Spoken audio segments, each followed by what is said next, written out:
Welcome to Vietnam.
A country with a long history and a well-established traditional culture.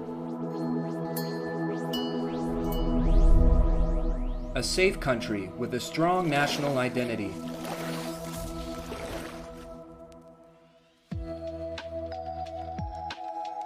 A country with varied heritage and magnificent natural landscape, wonderful beaches, stunning destinations, and fine cuisine. Warm and hospitable people.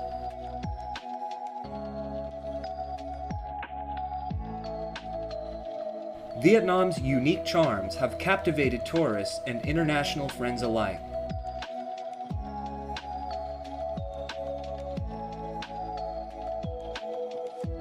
In 2020, despite facing many difficulties caused by COVID-19, Vietnam was one of the few countries in the world that achieved positive economic growth.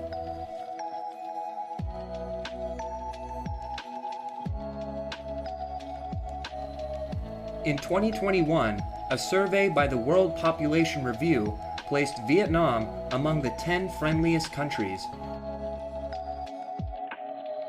Come and fall in love with Vietnam.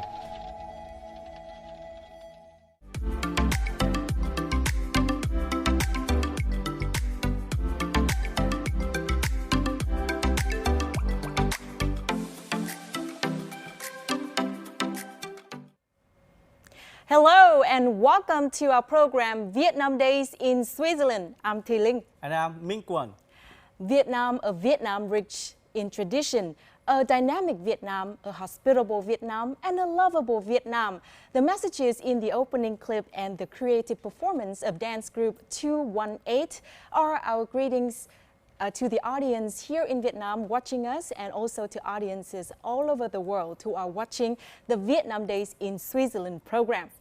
The program is organized by the Department of Cultural Affairs and UNESCO, the Ministry of Foreign Affairs, in collaboration with the Vietnamese representative agencies in Switzerland, the embassies of Switzerland in Vietnam, the Vietnam Television and the Liberals. The program is being live streamed on digital platforms of Vietnam Days Abroad fan page, YouTube page of Vietnam Days Abroad, VTV4 fan page and YouTube channel of VTV4. Vietnam Days in Switzerland 2021 program are taking place simultaneously at 3 locations: the studio of Vietnam television station, the Embassy of Vietnam in Switzerland, the Permanent Mission of Vietnam to the United Nations, the WTO and other international organizations in Geneva. So if you would like to connect with the guests of the program today, do not hesitate to send the questions directly in the comment sections on Facebook and on YouTube.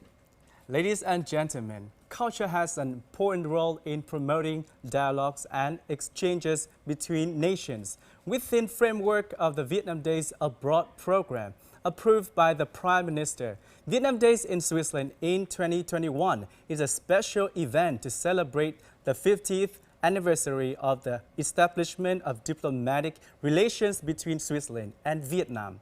Over the past 50 years, Switzerland and Vietnam have accompanied and shared common global value with each other. The biggest achievement that the two countries have achieved is the mutual trust, understanding and close connection between the two peoples.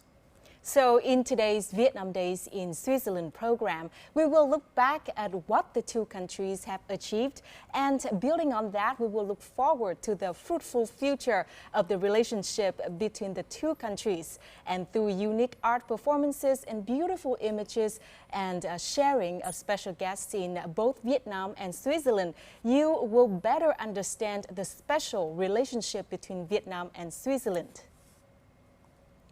And to officially start today's program, I would like to introduce Deputy Minister of Foreign Affairs Đặng Hoàng Giang to give a welcome speech.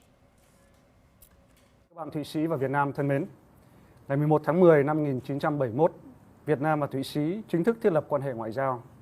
Sự kiện này đưa Thụy Sĩ trở thành một trong số nước Tây Âu đầu tiên thiết lập quan hệ ngoại giao với Việt Nam trong thời điểm Việt Nam hết sức khó khăn, vừa tiến hành công cuộc kháng chiến thống nhất đất nước ở miền Nam, vừa tập trung xây dựng chủ nghĩa xã hội ở miền Bắc và rất cần sự ủng hộ, giúp đỡ từ bên ngoài, không chỉ về chính trị mà còn cả về hợp tác kinh tế, khoa học kỹ thuật.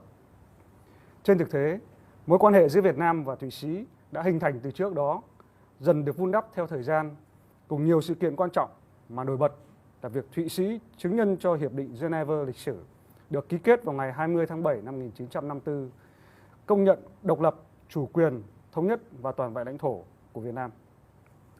Mối quan hệ hữu nghị lâu dài và sống động đó là nền tảng vững chắc để chính phủ và nhân dân hai nước không ngừng xây đắp, phát triển, đạt được những kết quả tích cực trên nhiều lĩnh vực bao gồm chính trị, ngoại giao, kinh tế, hợp tác phát triển, khoa học kỹ thuật, giáo dục, văn hóa và giao lưu nhân dân. Các cuộc trao đổi, chuyến thăm cấp cao của hai nước diễn ra thường xuyên đã góp phần tạo xung lực, làm sâu sắc thêm quan hệ hợp tác giữa hai nước. Tính đến nay, hai bên đã có tổng số 35 chuyến thăm trao đổi cấp cao, mà gần đây nhất là chuyến thăm của Phó Tổng thống, Bộ trưởng Ngoại giao Thụy Sĩ Ignacio Cassis đến Việt Nam tháng 8 năm 2021, giúp củng cố mối quan hệ thương mại đầu tư, hiện thực hóa những tiềm năng to lớn trong quan hệ giữa hai nước để góp phần khắc phục khó khăn và thúc đẩy phục hồi kinh tế sau đại dịch Covid-19. Tình cảm và sự tin tưởng lẫn nhau của hai nước còn được thể hiện qua việc rất nhiều trí thức Việt Nam đã học tập và trưởng thành tại Thụy Sĩ.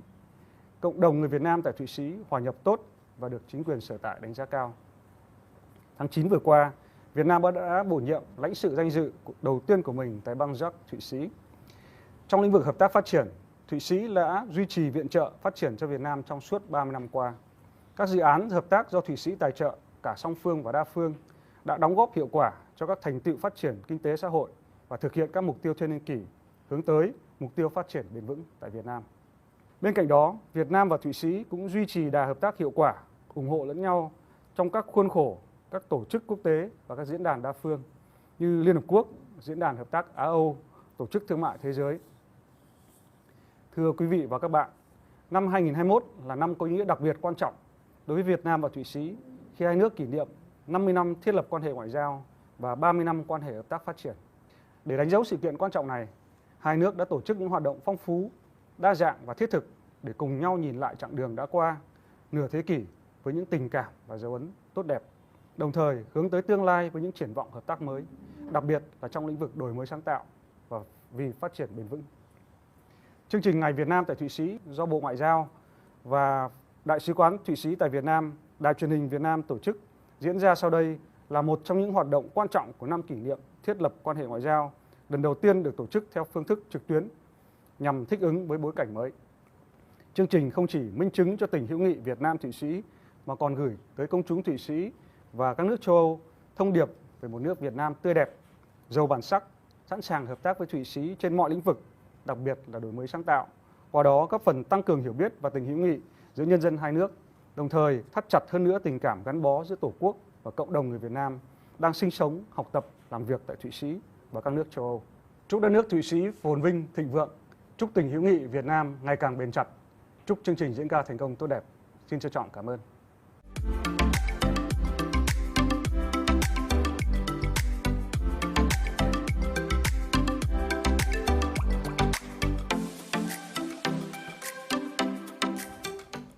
Well, thank you, Deputy Minister of Foreign Affairs Đặng Hoàng Giang, for your speech.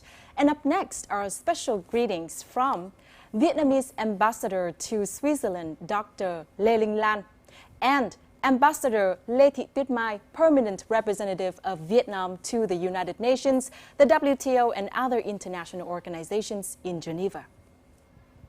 Thưa các bạn Thụy Sĩ và Việt Nam thân mến, từ thủ đô Ben xinh đẹp cổ kính, tôi xin gửi lời chào tới các bạn tham gia chương trình Ngày Việt Nam tại Thụy Sĩ 2021, một hoạt động quan trọng kỷ niệm 50 năm quan hệ ngoại giao giữa hai nước. Trong bối cảnh đại dịch Covid-19, sự kiện trực tuyến lần đầu tiên này là thông điệp sống động của tinh thần đổi mới sáng tạo trong triển khai ngoại giao văn hóa, biến thách thức thành cơ hội nhằm duy trì nhịp cầu kết nối, lan tỏa sức sống mãnh liệt của mối quan hệ hữu nghị lâu dài và hợp tác tốt đẹp giữa Việt Nam và Thụy Sĩ. Năm 2021 có ý nghĩa đặc biệt quan trọng, kỷ niệm hai dấu mốc lịch sử, 50 năm quan hệ ngoại giao và 30 năm hợp tác phát triển. Chúng ta thực sự tự hào về những tiến triển vững chắc trong mối quan hệ hữu nghị truyền thống và hợp tác tốt đẹp trong lĩnh vực chính trị, ngoại giao, thương mại đầu tư, hợp tác phát triển, văn hóa giáo dục. Chuyến thăm Việt Nam của Phó Tổng thống Bộ trưởng Ngoại giao Ignacio Cassis cùng gói viện trợ nhân đạo khẩn cấp, thiết bị vật tư y tế tháng 8 vừa qua ngay giữa đại dịch là minh chứng rõ nét của tình hữu nghị bền chặt, cử chỉ nghĩa tình đoàn kết với Việt Nam. Tuy xa cách về địa lý nhưng mối liên hệ gắn kết giữa hai nước lại hết sức gần gũi. Từ cuối thế kỷ thứ 19, nhà vi khuẩn học gốc Thụy Sĩ Alexandre Hirschsprung đã chọn Việt Nam là quê hương thứ hai, nơi ông đã sống 50 năm cuộc đời. Năm 2013, ông được công nhận là công dân danh dự của Việt Nam. Những năm qua, quan hệ nhân dân tiếp tục phát triển tốt đẹp nhờ đóng góp của cộng đồng trí thức Thụy Sĩ gốc Việt tài năng, trao đổi thương mại đầu tư, văn hóa, giáo dục và du lịch giữa hai nước ngày càng gia tăng. Tôi tin tưởng rằng quan hệ hữu nghị hợp tác sẽ tiếp tục được mở rộng và có bước phát triển mới trong lĩnh vực đổi mới sáng tạo. Thế mạnh nổi trội của Thụy Sĩ, nước liên tục giữ vị trí số 1 trong chỉ số toàn cầu về đổi mới và sáng tạo. Xin chúc tình hữu nghị truyền thống, quan hệ đối tác hợp tác giữa Việt Nam và Thụy Sĩ ngày càng bền chặt và phát triển lên một tầm cao mới. Xin trân trọng cảm ơn. Tôi xin gửi lời chào nồng nhiệt nhất tới các bạn Thụy Sĩ và Việt Nam và các quý vị đang theo dõi chương trình Ngày Việt Nam ở Thụy Sĩ. Geneva là nơi diễn ra hội nghị Geneva về Đông Dương 67 năm trước với lễ ký Hiệp định Geneva về chấm dứt chiến tranh và lập lại hòa bình ở Việt Nam ngày 20 tháng 7 năm 1954, một trong những dấu ấn thành công lớn của Việt Nam và nước chủ nhà Thụy Sĩ về ngoại giao đa phương vì hòa bình. Tiếp đó, Thụy Sĩ đã đóng vai trò trung gian hòa giải giữa Mỹ và Việt Nam liên quan đến các vấn đề tù binh, đàm phán hòa bình. Thụy Sĩ đã tạo điều kiện cho việc thành lập phái đoàn đại diện Việt Nam Dân Chủ Cộng Hòa tại các tổ chức quốc tế ở Geneva năm 1974, góp phần tạo thuận lợi cho việc Việt Nam gia nhập Liên Hợp Quốc năm 1977, cũng như gia nhập Tổ chức Thương mại Thế giới đầu năm 2007. Việt Nam và Thụy Sĩ có nhiều tiềm năng để tiếp tục thúc đẩy hợp tác quốc tế trên nhiều lĩnh vực như quyền con người, nhân đạo, y tế, lao động, đổi mới sáng tạo, công nghệ số, thương mại và phát triển. Tôi tin rằng Geneva sẽ tiếp tục là nơi đóng góp tích cực cho quan hệ hữu nghị, hợp tác, giao lưu kinh tế, thương mại, văn hóa và nhiều mặt khác giữa Việt Nam và Thụy Sĩ. Nhân dịp kỷ niệm 50 năm quan hệ ngoại giao hai nước, chúng ta cùng chúc và hướng tới tăng cường tình hữu nghị và hợp tác tốt đẹp giữa Việt Nam và Thụy Sĩ ngày càng bền chặt.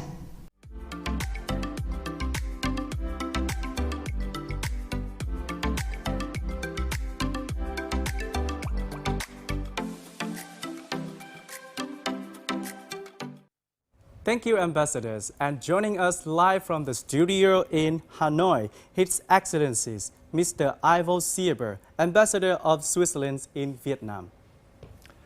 Xin chào, good afternoon, Hanoi, and good morning, Switzerland.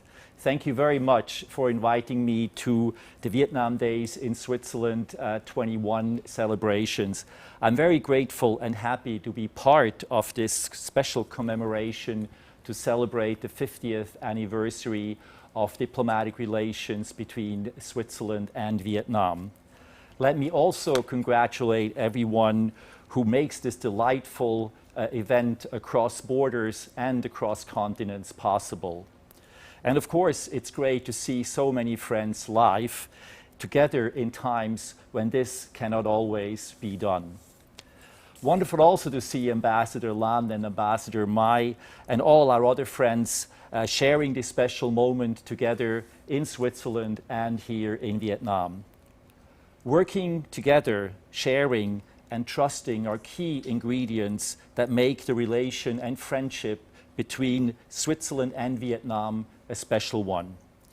50 years of partnership is an important milestone in any relation, and if Vietnam and Switzerland were a couple, we could celebrate our golden anniversary and look back on a very happy marriage where both partners have grown for and with each other. But while marriages rarely last half a century, the partnership, trust, and the solidarity of our two countries developed over the past 5 decades are a great foundation for our relationship to continue to grow into the future, stronger, wider, deeper, and much longer. With this, I very much look forward to today's exchanges, discussions, performances, and also celebrations, and to many more half-century commemorations of Vietnamese-Swiss friendship. Happy anniversary and Xin Cảm ơn. Thank you, Ambassador Ivo. And now I would like to invite you to join us here in the talk. Thank you. Excellencies, distinguished delegates, ladies and gentlemen, it is my pleasure to participate today in the program Vietnam Days in Switzerland, celebrating the 50th anniversary of the establishment of diplomatic relations between Vietnam and my country, Switzerland. The vibrant international city of Geneva plays an important role in hosting an extraordinary variety of international organizations. Geneva has also a strong relation with Vietnam. In 1954, the Palais des Nations, home of the United Nations in Geneva, hosted the Geneva Conference dedicated to the restoration of peace after the First Indochina War. 20 years later, Vietnam opened its first permanent mission here and is since then an active and much welcomed actor in the multilateral arena on the shores of Lake Geneva. We are looking forward to continuing close collaboration and dialogue with Vietnam, building upon the momentum of the past half-century.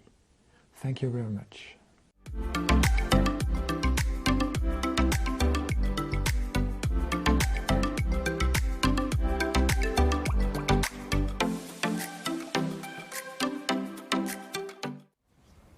Yes, thank you, ambassadors, for your greetings. And that has officially opened up our conversation today. So, ladies and gentlemen, Switzerland was one of the first Western European countries to establish diplomatic relations with Vietnam while the war in Vietnam was still going on.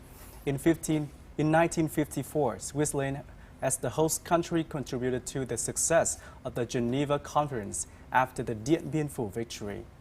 And although the distance between Vietnam and Switzerland is far, the two countries and two peoples share many things in common. During the past 50 years, the traditional friendship between Vietnam and Switzerland has continuously developed positively in almost all fields. To look back at the half-century of the cooperation between the two countries, we are now connecting to 3 different locations from Hanoi, Vietnam. I would like to introduce Ambassador of Switzerland to Vietnam, Ivo Sieber. Mr. Lê Đình Tĩnh, Director General, Institute for Foreign Policy and Strategic Studies, Diplomatic Academy of Vietnam. And from the capital city, Bern, Switzerland, we would like to introduce Vietnamese ambassador to Switzerland, Lê Linh Lan, and Ms. Anushka Vail, president of the Vietnam-Switzerland Friendship Association. From Geneva, Switzerland, please welcome lawyer Pierre Chevalier, a close friend of Vietnam for many years, and joining lawyer Pierre Chevalier today is his beautiful Vietnamese wife. So, ambassadors, ladies and gentlemen, welcome to the show, and thank you so much for joining us today. So, the first question of our discussion today is dedicated to Dr. Tĩnh. Switzerland and Vietnam established the official diplomatic relation in October the 11th, 1971. But actually before that milestone, the friendship between the two countries started way before that. So can you help us elaborate more on the journey and the important milestones that lead to the bilateral cooperation between the two countries? Thank you. First of all, thank you for having me. And thank you for your company, Ambassador. And let me take this opportunity as well to congratulate all the organizers, my colleagues from the Foreign Ministry, the embassies in Bern and in Geneva for the excellent job of hosting this very meaningful cultural diplomatic event. And you mentioned earlier that the journey between Vietnam and Switzerland, has been it's a wonderful one and full of events and milestones. And it dates back to the 19th century when there was a Swiss company coming to Vietnam to explore business opportunity. But then also we have the legendary story of physician Alexander Yersin. He's now remembered and honored as an honorary citizen of Vietnam. And he's well known not just in Vietnam but the world over. So, and then we have the story of Switzerland recognizing and establishing the diplomatic relations with Vietnam at the time when Vietnam was experiencing a very terrible war against another Western power. So those are the excellent milestones in the bilateral relations. But that's not just it. We have more, right? We have the development of the bilateral relations with a lot of achievements in the bilateral relations between Vietnam and Switzerland. And the latest example was the visit by the Swiss Vice President to Vietnam, and the two sides reaffirmed the commitment to bring the tie to a higher level with a lot of practical cooperation and political economic cooperation projects. Well, very interesting information. Thank you so much. And this second question I would like to dedicate to Ms. Vail. Madam Vail, you have witnessed the 50 years journey of the two-country relations. And is there any story that left a special impression on you? Dạ, nói đi. Rồi, chị nói đi. Dạ, theo chương trình mình nói đi. Cái gì vậy? Bơn mình nói đi. So I would like to repeat the questions dedicated to Ms. Vail.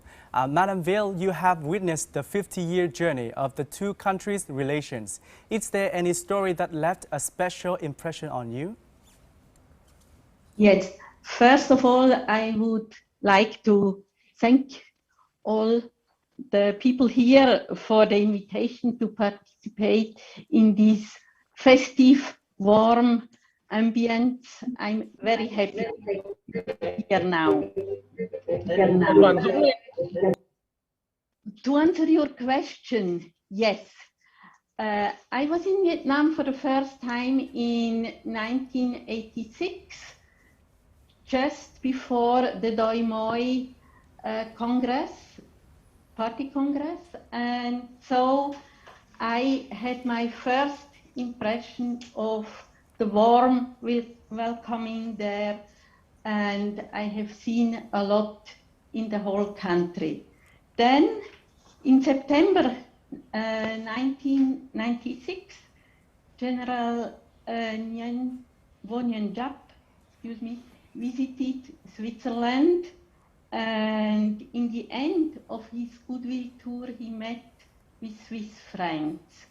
And this was an extraordinary meeting.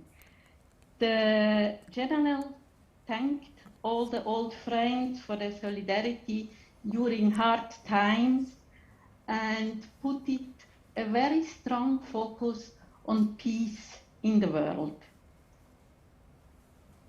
Well, thank you so much. Thank you so much, Ms. Veil. And our next question is dedicated to lawyer Schifferle from Geneva.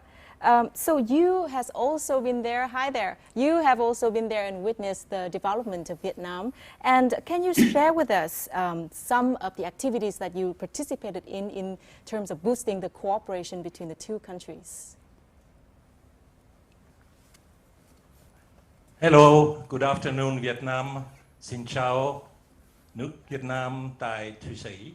Oh, wow. I was actually as a war reporter in the southern part of Vietnam in September 71 when we learned the establishment of the diplomatic relation between Switzerland and the Democratic Republic of Vietnam. I returned after the end of the war. I returned to Vietnam in 1988 for the first time, and since then nearly every year I made 1 or 2 visits to Vietnam. So it was possible for me to witness the amazing progress and development of the country, the Vietnamese economy, especially the construction of bridges, roads, the sprawling cities, and also the tourism which developed at a very fast speed. Personally, my family and myself, we had invested in a big shop of Swiss products in Hanoi in 1997. And then we started the construction of a hotel resort, a 5-star hotel resort along the beach of Hue in the province of Binh Thuan, close to the city of Van Thiet. Thank you, Mr. Schifferle. There's a lot of things that you've been with Vietnam, and we can see that from economic trade and tourism and hotel. So we would love to hear more from you, but due to time restrictions, so maybe we move on to the other question. And speaking of the economic situation, I would like to have this question dedicated to the ambassadors, Ivo. We are under the pressure of the pandemic COVID-19, and it's had the great impact on the social, economic, and the current situation has shown us so many challenges. So the cooperation between Vietnam and Switzerland on so many levels, can you share how the two countries had support each other in that situation? Certainly, the COVID pandemic has been a huge challenge for every country in the world, and also for Vietnam and Switzerland.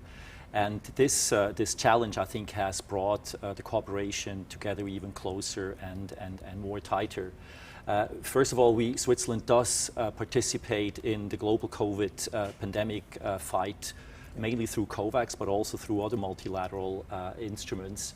But we had, of course, a cooperation here in Vietnam as well. When Minister Cusic, Vice President Cusic, visited in early August, yes, we were able to contribute medical equipment to this quite substantial amount, I think 5 million Swiss francs, or 123 billion dong, which were really timely in arriving here at the time when the fourth wave really took place. But we also work closely with the Swiss companies here, especially in the pharmaceutical sector, but also in the logistical sector, where companies like Zulig or DKSH enable the arrival of vaccines and equipment which are crucial at the moment. And we have our cooperation program that we have just launched for the next 4-year period, which will also be adapted as much as possible to the needs and to the new needs of Vietnam to promote its economic and socio-economic development program. So many, many areas, and I think it strengthened our relationship even more. Thank you. On this note, Ambassador Lê Linh Lan, would you like to add more on that, on the sharing of Ambassador Ivo? Sure.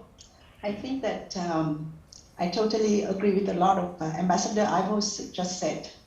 I think that a friend in need is a friend indeed. And this is very true for the friendship and excellent cooperation between our two countries during this challenging time. The recent successful visit to Vietnam by Swiss Vice President Prime Minister Hue Cusic, and especially the emergency package of medical equipment valued at 125 billion dong, send a clear message of trust, solidarity, commitment, and long-term engagement with Vietnam. Well, thank you, Ambassador Lê Linh Lan. And the last question is for Ambassador Ivo and also Dr. Tĩnh. What about future cooperation between the two countries? You want to take it first? Ambassador, okay, after very you. good. It's hard to look into the crystal ball. It's always a little bit risky, but I think I gladly take the plunge, because I think the solid foundation of Swiss-Vietnamese relations really makes it relatively easy to say this. We have such a broad and robust cooperations in many, many fields, in the political field, in the economic field, also in culture, in research. I think these are really the main trajectories where we keep strengthening our cooperation. We've had high-level visits this year with our Vice President, many visits in the past, and I think this very well-established tradition will continue in the future. Both countries are negotiating a free trade agreement where there is a lot of political impetus at the moment, and we're confident that this process can be brought to an early conclusion, which will really open up many more opportunities for each side, for both countries' companies to invest, to trade, and to really put the economic foundation on even a stronger basis. I think what's very important, and what this event today shows as well, it's people-to-people relations that I think are key to strengthening further and developing further our relations. This discussion is a very good example. I think once borders open up, we will have more travel, more tourism, more exchanges between business people, politicians, but also research, and I think this will be the key event and the key possibility to strengthen further our relations. Absolutely. Dr. Tĩnh? Well, I'm absolutely on the same page with the ambassador for that matter. So I have just a few things to add. One is the potential for cooperation, I think, is huge. One of the favorite topics of cooperation, areas of cooperation, in my view, is innovation. You know, because Switzerland is a powerhouse in innovation, and Vietnam is very much in need of innovation to bring the country on to the next level of development. So that is one of my one item on my wish list. But I think it's going to be realized with the efforts on the part of Switzerland and Vietnam. The second area is pharmaceutical industry cooperation. Again, this is another area of strength on the part of Switzerland, and Vietnam is, I think, is a capable partner together with Switzerland to realize its potential in pharmaceutical industry cooperation. And the last one is tourism. You know, Switzerland and Vietnam are both well known in the world for you know, attractions and tourist sites, you know, that can generate a lot of dividends and benefits to for the people of the two countries. Right. So those are the areas that I think the two sides should further leverage on to make this relationship a success story. Well, yes. Thank you very much, Ambassador and Dr. Tĩnh, and that has wrapped up this section of discussions. Thank you. Thank you for joining us. Thank you. Thank you.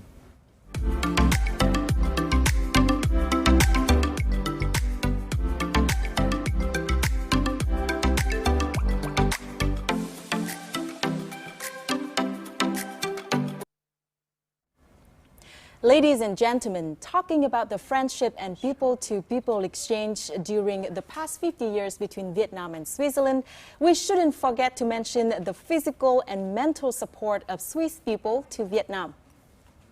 Absolutely. This meaningful support has deepened the friendship and cohesion between the two countries.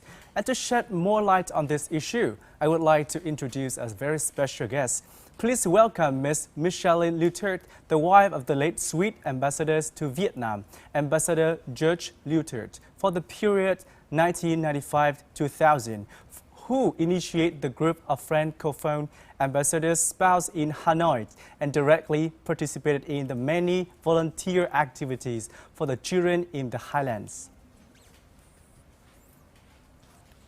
Ms. Lutert, during the period of 1995 to 2000, you and your husband, late Ambassador Judge Lutert, made important contributions to bringing large Swiss companies to invest in Vietnam and helped promote relations between the two countries.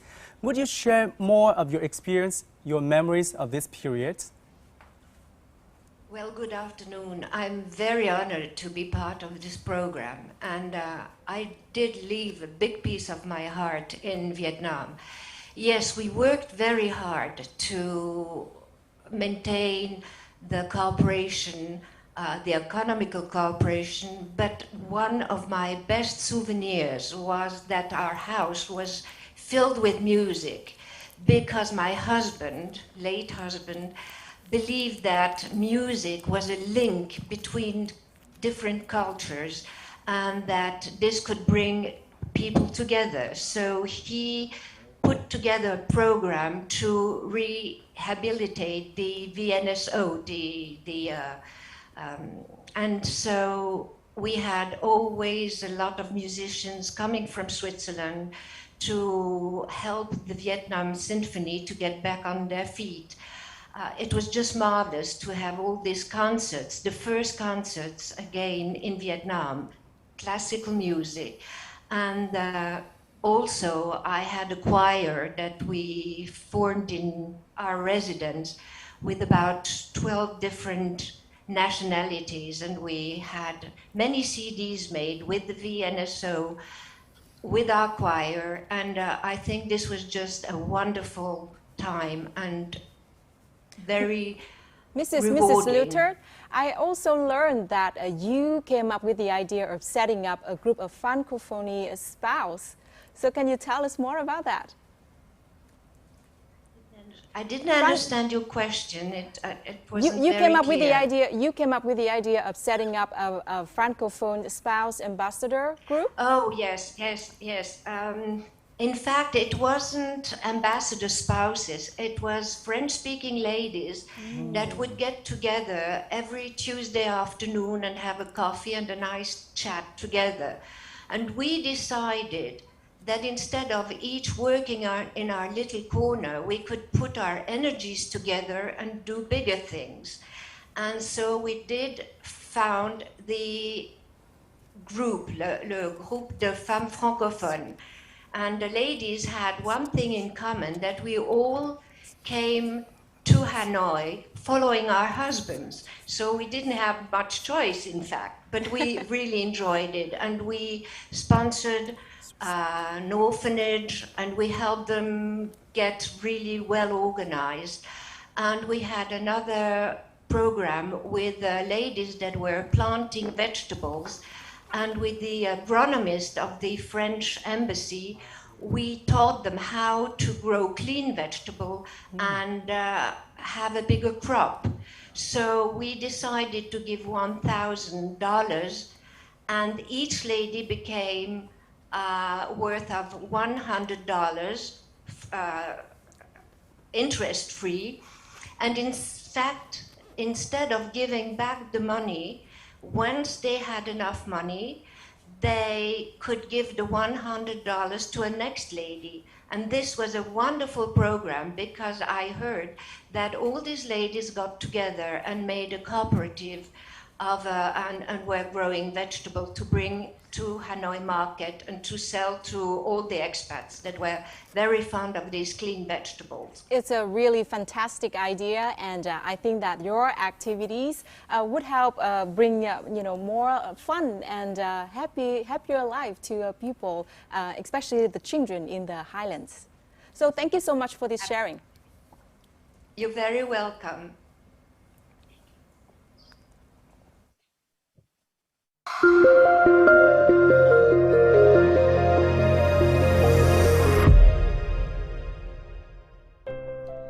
Năm 2020, Việt Nam có quy mô GDP là 343 tỷ đô la Mỹ, đứng thứ 37 thế giới và thứ tư ở ASEAN, là một trong 16 nền kinh tế mới nổi thành công nhất theo tạp chí The Economist. Trong giai đoạn từ 2016 tới 2020, GDP trung bình của Việt Nam đạt 5,9%, thuộc top 10 nước tăng trưởng cao nhất thế giới.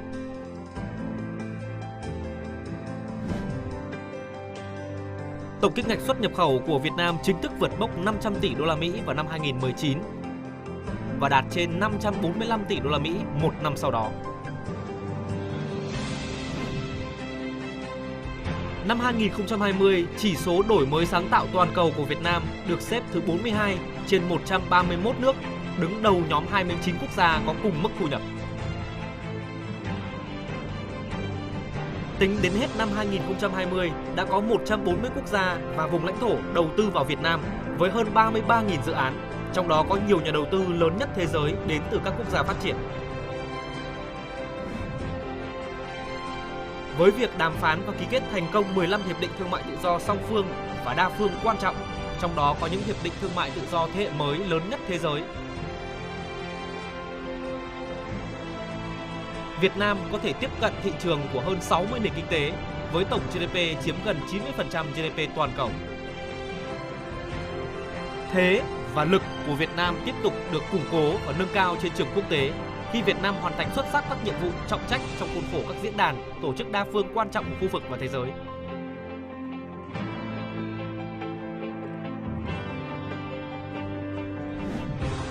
Trong 10 năm tới, Việt Nam định hướng phát triển nhanh và bền vững dựa trên nền tảng chủ yếu là khoa học công nghệ, đổi mới sáng tạo và chuyển đổi số.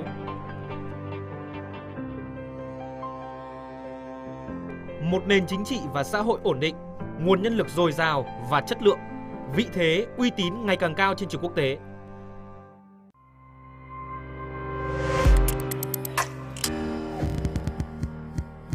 Chúng tôi sẽ đồng hành cùng sự phát triển của bạn. Việt Nam là điểm đến tiềm năng.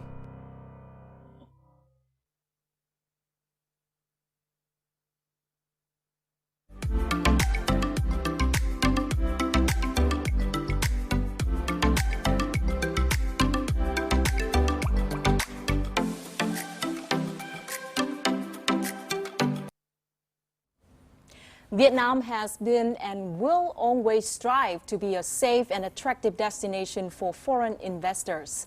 As of July 2021, Switzerland had more than 170 FDI projects with a total registered capital of more than 1.9 billion US dollars, ranking 20th out of 140 countries and territories with direct investment capital in Vietnam. And to learn more about the economic and trade cooperation between Vietnam and Switzerland, we are now connecting to our guests in Switzerland. I would like to introduce two guests to join our conversation today. Dr. Philipp Rossler, Honorary Consul of Vietnam in Zug, Switzerland, former Vice Chancellor of Germany, former Federal Minister of Economy and Technology for Germany, and Mr. Blaise Matti, Head of the Federation of Enterprises of French-speaking Switzerland. And in Hanoi, present at the studio today, I would like to introduce Mr. Trần Thanh Hải, Deputy Director, Import and Export Department, Ministry of Industry and Trade. Thank you, gentlemen, for joining us and welcome to our program. So, question number one is dedicated to Mr. Rossler. So, you were appointed as the first and only, up to this point, Honorary Consul of Vietnam in Zurich, Switzerland. And the timing is very special. It's on the occasion of the 50th anniversary of the relationship between the two countries, Vietnam and Switzerland. So, this is a very special title. How do you feel about this position? Yeah, xin chào, Excellencies, ladies and gentlemen.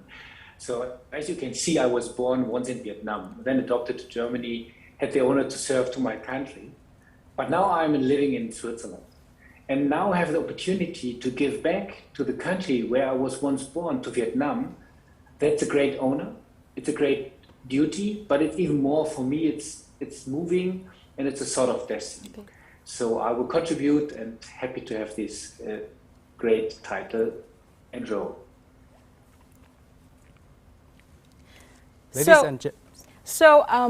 This year marks the 50th anniversary of the diplomatic relation between Vietnam and Switzerland, and it also marked the 30th year of economic cooperation between the two countries. So what can you tell us about the trade and cooperation opportunities between the two countries? So we just heard so many good things about Switzerland and Vietnam. And one major thing they have in common is still not mentioned. And that's we both have hard-working people, very skilled, highly educated people. And they are the driving force of the economy. And for all the investors abroad, look into Vietnam, you will see that based on the relationship and based on the things they have in common, it's a great place for investment because of the people. Not only because of the economy of numbers and figures. No, it's about people, hardworking, and I think that's since 30 years in terms of economic relationship and 50 years in terms of diplomatic relationship. Now we come to a very specific question, which is the negotiation of the free trade agreement. It took 9 years for the FTA between Vietnam and the EFTA, and then last year in August, the EVFTA officially took effect. So how has it impacted trade and investment between the two countries? I think global trade is always good for all the players who are involved. Open market, free trade, and fair competition. That's the basis for prosperity and for well-being of societies. And so I hope that the recent coming into effect free trade agreements will support both sides, will foster trade and growth and jobs on both sides. And that's exactly what we can expect from a free trade agreement between Vietnam and Switzerland, the EFTA, because there are so many things which can be shared, and trade can be such a success. And so if I have a wish for both of the countries and the regions to the 50th anniversary of diplomatic relationship, then that the politicians, and now I'm not anymore an active politician, will conclude as soon as possible the free trade agreement benefiting Switzerland and Vietnam. Well, that's a very insightful information that you gave us. Thank you so much. Và bây giờ chúng ta sẽ có một câu hỏi dành cho ông Hải.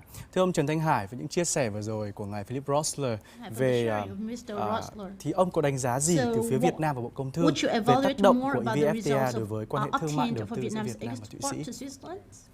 Even the signed FTA, Switzerland is a country in the center of Europe and also one of the leading economies in Europe and the world. The role of Switzerland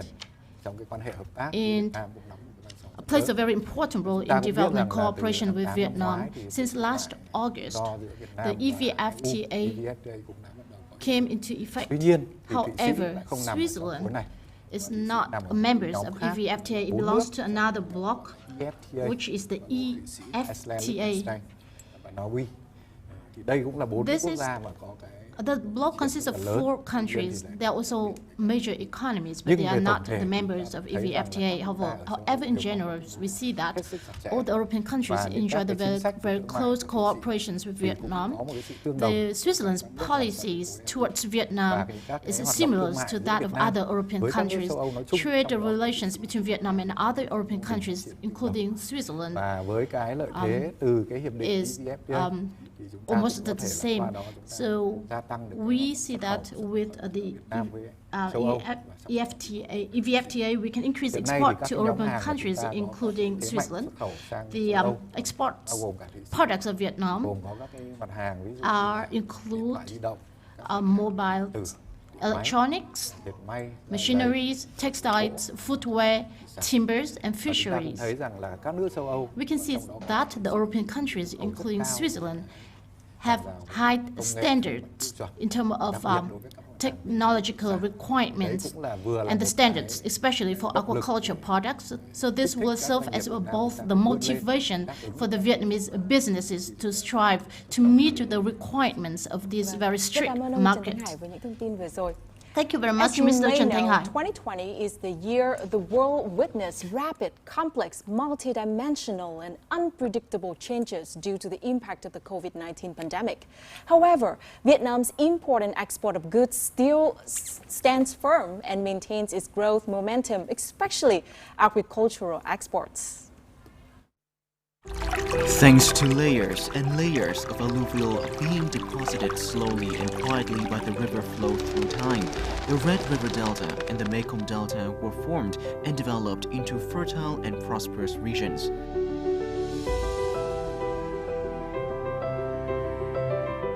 Located in the north of the country, the Red River Delta is one of the cradles of this wet rice civilization.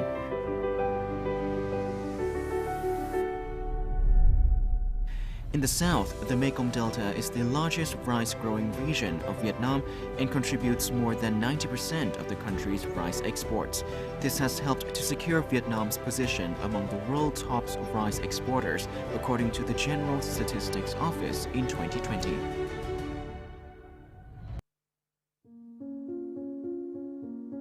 In 2005, though Vietnam's rice exports surpassed 5 million tons per year and ranked second in the world, the country's rice industry still faced many challenges. Rice prices remained low due to unstable quality. Farmers had low income, while enterprises faced many risks that could affect their revenues. And most importantly, Vietnamese rice hadn't had a brand. Finding a way for homegrown rice to become more valuable and gain a foothold in the international market has been concerning agricultural engineer Hue Royal Court for years. A son of Sóc Trăng province, he has spent many years researching rice cultivation. Vùng đất này, bởi vì hàng trăm năm trước nó đã cho gạo ngon, thì bây giờ nếu mà chúng ta tiếp tục chọn giống ở trong này, cái giống lúa cải thiện ngắn ngày, phát triển lại một cái thành tựu của tiền nhân mà đã bị mai một. Cái xuất phát của mình là cái năng lực nó kém, nhưng mà cái tâm huyết thì có thừa. Cái tâm nguyện của chúng tôi nó cũng truyền lửa được cho cái thế hệ đàn em. After a lot of research and efforts, Hue Royal Court and his team have successfully bred the SD variety. Thanks to its special characteristics, in 2019, SD25 was named the world's best rice at the World Rice Conference. The quality of Vietnamese rice has been assured and a brand has been established in the international market. Tôi mua ăn thử, mà ăn thử thì thấy dẻo, ngon, nên thích rồi cũng giới thiệu bạn bè mua thử về ăn, bạn bè cũng khen ngon. In 2020, despite the complicated development of COVID-19 and its impact on society and the economy, Vietnam still exported 6.15 million tons of rice, which was worth $3.07 billion, an increase of 9.3% in value compared to 2019. In August 2020, the EU-Vietnam Free Trade Agreement officially came into effect and opened up a great opportunity for Vietnamese produce to penetrate world markets. Định là chúng ta cũng tập trung làm đạt chuẩn, làm có thương hiệu và chúng ta tận dụng mọi cơ hội để sản phẩm nông sản của Việt Nam, đặc biệt sản phẩm trái cây của chúng ta sẽ đi được toàn bộ 27 nước của Liên minh châu Âu. In the first 7 months of 2021, COVID-19 continued to rage, but Vietnam achieved impressive results in agricultural exports. The country exported $28.6 billion worth of rice, a 26.7% increase year-on-year. Exports of the main group of produce, including fruit and vegetable, manioc, pepper, and cashew nut reached $12.2 billion, while fishery products exports reached $4.9 billion. However, since world markets are demanding increasingly high quality, Vietnam's agricultural production must continue to change its focus to quality instead of quantity, applying technology and digitalization and strengthen the link between production, processing, and preserving to create a sustainable and highly effective value chain.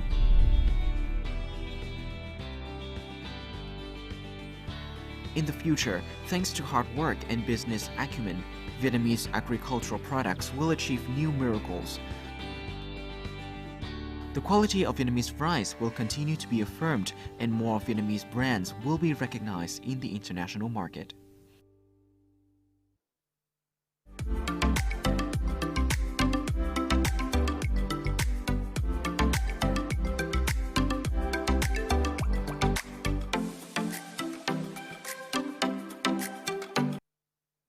Vâng, ông Hải, ông có thể đánh giá thêm về những kết quả mà chúng ta thu được trong hoạt động xuất khẩu của Việt Nam đến với Thụy Sĩ cũng như là thị trường EU trong 3 năm trở lại đây, và cái thế mạnh của chúng ta khi mà xuất khẩu sang thị trường này là gì ạ? Trong cái quan hệ thương mại in the relation between trade relation between Vietnam and Switzerland, there is a gold. There's a product that has become the main item for export and import. Other products such as electronics, consumption good, textile and footwear and seafood. They are the strengths of Vietnam in the EU in general and in Switzerland in particular. For the industrial relations between Vietnam and Switzerland, the Switzerland has been very famous for the highly advanced technology. For example, the switch watch that is very well known in the world, and many other technologies such as the fiber technology. And despite of the very small scale country, however, Switzerland has been ranked as the 20 innovative countries in the world and the 6th in Europe. And the investment from Switzerland to Vietnam has become more significant. For example, Nestle, Zurich Pharma, and for example, Nestle has been participating in the productions of agricultural products and processing products, and Nestle has become a company which has purchased a lot of agricultural input from the localities in Vietnam. Nestle has been named as one of the leading Mr. Blaise Matti. Can you please share some strengths and successful experiences of Geneva enterprises that Vietnamese enterprises can refer to?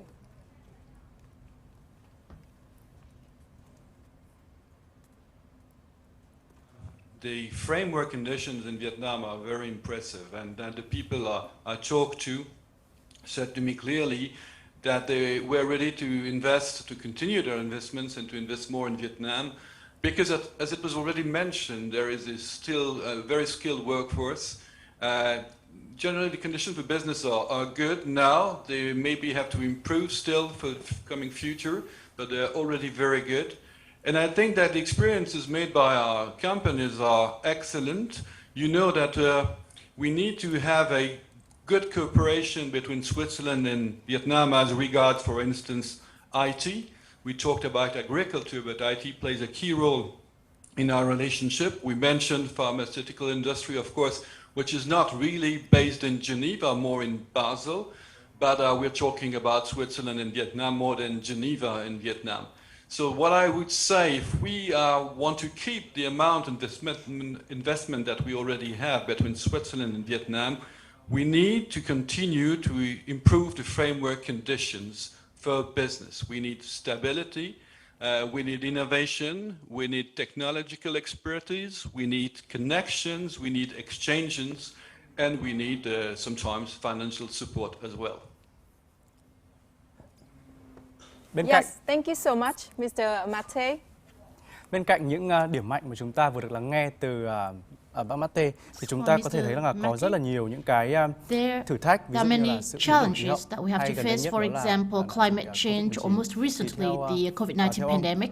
So according to Mr. Hue, có những ý kiến như thế nào về cái sự hợp tác? So how do you see the cooperation between Vietnam and Switzerland in the time to come?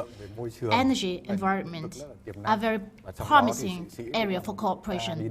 Switzerland is also one of the leading countries in implementing the projects on clean energy, green technology.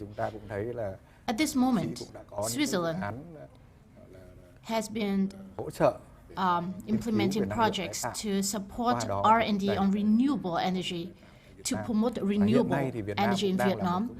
Vietnam is also a country focusing on the development of renewable energy. And this is also attributed partially to the support of Switzerland. And other sectors, technology sectors, such as automations or AI, in business and service activities, we also can count on Switzerland.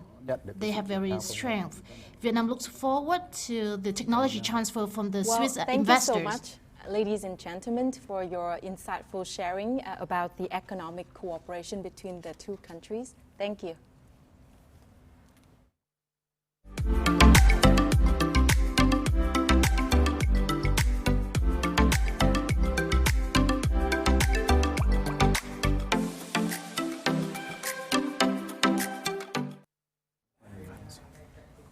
Ladies and gentlemen, Vietnam has a unique and long-standing culture associated with the nation's history of formation and development. The rich and diverse beauty of Vietnamese culture is the focus of the theme of the next segment of our Vietnam Day in Switzerland today. And the theme is Vietnam Authentic Culture. To start with this news segment, we would like to introduce Mr. Mai Phan Dũng, Director General, Department of Cultural Diplomacies and UNESCO, Ministry of Foreign Affairs of Vietnam. He's also the General Secretary of the National Committee of UNESCO Vietnam to deliver an opening speech. Việt Nam là một nước có nền văn hóa hết sức đậm đà bản sắc, giàu tính nhân văn và đầy sức cuốn hút, được hình thành nên từ một lịch sử hào hùng, từ sự đa dạng về phân bổ dân cư, từ đa dạng về địa hình và vị trí địa chiến lược hết sức quan trọng. Văn hóa Việt Nam không chỉ là tạo nên, hun đúc nên phẩm cách, tâm hồn, khí chất của người Việt Nam, mà còn tạo nên nguồn sức mạnh tổng hợp để giúp dân tộc ta gìn giữ độc lập, bảo vệ và phát triển đất nước. Ngày nay, khi nói về vai trò của văn hóa thì tại Đại hội Trung ương 9 khóa 11 của Đảng thì đã khẳng định văn hóa là nền tảng nội sinh quan trọng, đảm bảo cho sự phát triển bền vững và bảo vệ vững chắc Tổ quốc. Đại hội Đảng lần thứ 13 cũng khẳng định phát triển văn hóa là nền tảng tinh thần. Ngoại giao văn hóa, một trong 3 thành tố của nền ngoại giao toàn diện, đã hết sức nỗ lực để phát huy tối đa sức mạnh của văn hóa Việt Nam, làm lan tỏa những giá trị tốt đẹp của người Việt ra bạn bè thế giới, hỗ trợ thúc đẩy phát triển kinh tế, thương mại đầu tư, tạo thành nguồn sức mạnh mềm để củng cố và phát huy vị thế, uy tín của Việt Nam trên trường quốc tế. Cũng trong thời gian qua thì ngoại giao văn hóa đã được triển khai rộng rãi và hết sức bài bản ở trong và ngoài nước. Ở trong nước thì đó là việc tổ chức hàng loạt các lễ hội văn hóa, các kỳ liên hoan nghệ thuật, các kỳ hội chợ, quảng bá du lịch và giới thiệu sản phẩm. Ở ngoài nước, tất cả các cơ quan đại diện của Việt Nam thì đều phối hợp với các đơn vị trong nước, chính quyền và người dân sở tại để tổ chức hàng loạt các hoạt động ngoại giao văn hóa hết sức phong phú và đa dạng về hình thức và nội dung. Trong đó nổi bật nhất là việc vinh danh các danh nhân Việt Nam, đặc biệt là vinh danh Chủ tịch Hồ Chí Minh, tổ chức các tuần ngày Việt Nam ở nước ngoài và tổ chức hàng loạt các hoạt động ngoại giao văn hóa khác trên các lĩnh vực nghệ thuật, điện ảnh, ẩm thực, thời trang, v.v. Trong thời gian tới, tình hình quốc tế và tình hình dịch bệnh sẽ có nhiều diễn biến còn hết sức phức tạp. Ngoại giao văn hóa sẽ tiếp tục được triển khai một cách linh hoạt, phát huy tối đa vai trò của công nghệ thông tin, gắn kết với các nhiệm vụ chính trị, hỗ trợ cho các nhiệm vụ về kinh tế để tạo nên một sức mạnh tổng hợp, góp phần phát triển đất nước ta.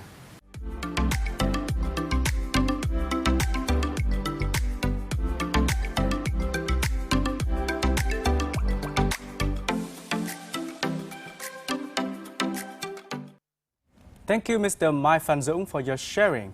When getting to know Vietnam, coming to Vietnam, many of our foreign friends share that what impressed them may be the most image of the rice fields stretching from mountains to mountains, plains to plateaus. Rice production is an indispensable part of the big picture of the agriculture sector of Vietnam.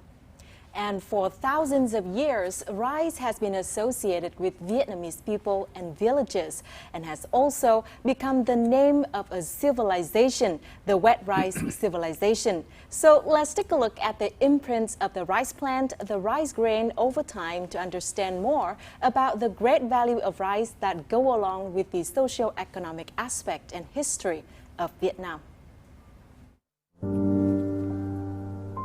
One special product has been a part of Vietnamese people's lives throughout the country's history and has deeply influenced cultural, social, and economic development.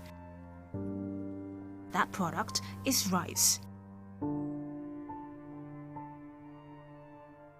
The wet rice civilization originated 10,000 years ago in Southeast Asia and South China. Vietnam is a humid country with plenty of rain and an extensive river system, so the choice of growing rice has occurred to Vietnamese people naturally. Vietnamese people consider rice a heavenly quintessence, thus as precious as pearl. Rice cultivation has led to the establishment of a civilization and impacted people's lifestyle and mindset. Rice has become an indispensable part of Vietnamese family meals. From simple family meals to fine dining, from main courses to snacks, rice has been made into various dishes in terms of taste, color, and complexity in many places around this S-shaped country. Each dish carries Vietnamese people's love and respect for their tradition and origin. Not only a symbol of prosperity, but rice has also become a part of Vietnamese people's cultural and spiritual life. The Northern Delta is one of the first cradles of the wet rice civilization, whose history spans thousands of years. In communities served by the Red River, unique traditional cultural values were created, from which agriculture, settlement, and village culture started to develop. Cultural values formed during the wet rice civilization are preserved to this day. They can be found in architecture, traditional craft villages, the uniqueness of periodic markets, traditional festivals, music, and beliefs.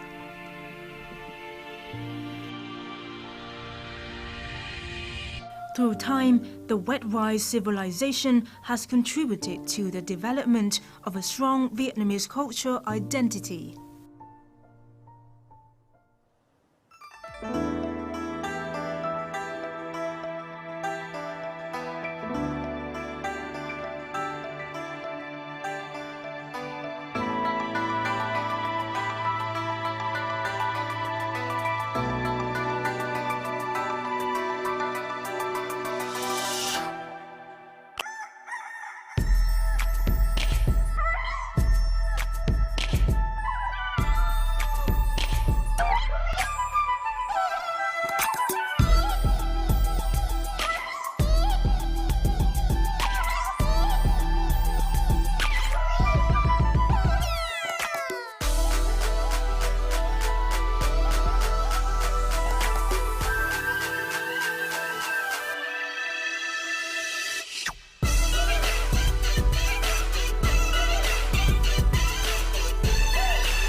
Ladies and gentlemen, the wet rice civilization has formed many unique and cultural values of the Vietnamese people. To learn more about the wet rice civilization, we invited to the studio today Professor Dr. Bùi Quang Thanh, and he's in charge of the culture segment, Vietnam National Institute of Culture and Arts. Xin cảm ơn ông Bùi Quang Thanh đã tham gia chương trình của chúng tôi ngày hôm nay. Mr. Thanh for joining us today. Thưa ông Thanh, có vẻ như là nền văn minh lúa nước thì có rất nhiều nước, trong đó có Việt Nam, chúng ta cùng chia sẻ. Vietnam shares the wet rice civilization. So how is the Vietnamese wet rice culture different from other countries? Xin chào các bạn Thụy Sĩ và Việt Nam. Good morning, Swiss and Vietnamese friends. Những người trực tiếp và gián tiếp afternoon audiences truyền hình hữu nghị này. Who are attending directly and virtually. I would like to introduce a little bit about the unique values of Vietnam's wet rice culture when mentioning about the wet rice civilization. This is an ancient civilization. The scientists confirmed that it dated back for thousands of years ago. Many countries in the southern part of Yangtze River of China and other countries are seen as the cradles of wet rice civilizations. Apart from the common values of the wet rice civilizations, with the farming techniques of the farmers to control the water for agriculture, for husbandry, for irrigation, among others, Vietnam, with this unique wet rice civilization, is quite different. As follows. First, the scientist community believes that Vietnam is one of the cradles of the wet rice civilizations, dating back from more than 10,000 years ago. And there are evidence, the relics found about the grains from Hoa Binh about 10,000 years ago, as well as the tools for cooking, for cooking from the rice grains, for irrigations, for productions. Apart from the Hoa Binh culture site, which shocked the world when it was discovered, there are many other archaeological relics and documents that helped prove the special culture and civilization of Vietnam, for example, for the burial of the dead castles. We also see that we have many traditional stories about the king, the Hung kings, to teach the people how to do hunting, how to do farming. And one of the very special symbols for how to control the waters is this from Sơn Tinh and Thụy stories. Professors, so besides the characteristic of the wet rice civilizations, Vietnamese culture is also known for its diversity derived from folk activities and royal traditions. Many Vietnamese cultural heritages have been recognized by UNESCO as a World Intangible Cultural Heritage. Could you help us understand more about the values? So apart from the unique values of the wet rice cultures of Vietnam, it helps to it gives a birth to the Đông Sơn culture, especially when the Vietnamese people migrated from the northern mountainous part down to the Red Delta, which formed the Red River civilizations, as well as the civilizations among Mã River and other rivers in the central and the south. So, while with the development of the wet rice civilization, the Viet and Muong people and other indigenous people groups came from the southern part of China, all agreed to work together, to live together, and together to develop a shared culture. And therefore, it can be said that the culture of the multinational community of Vietnam is very unique. So how about trong cái số mà các cái di sản in the cultural relics, intangible relics, heritages recognized by UNESCO. The first one was the nhã nhạc court music of the Hue Imperial. It was recognized in 2003, and the two heritages are included in the representatives of cultural heritage of the humanity. For example, the quan họ Bắc Ninh, and also the worship of Hùng Vương in Phú Thọ, and then Ta Tài Tử in the south, and the folk songs of Vizam in Nghệ Tĩnh. Chúng ta sẽ bàn tới những cái đó ở phần tiếp theo. Very recently, this 10 singing by the Tây Nung ethnic minority group. Now I would like to invite you to watch a video the clip. Hue Royal Court Music, one of the famous intangible cultural heritages of Vietnam. To better understand and enjoy it, let's watch our following clip featuring Hue Royal Court Music.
Vâng, thưa giáo sư Bùi Quang Thanh, là một người Quang Thanh, as a nghiên person who cứu rất là studied the nhiều traditional văn hóa. Vietnamese Vậy thì culture xin for a long time. Can you share more about the unique cultural features of Royal Court Music of Hue?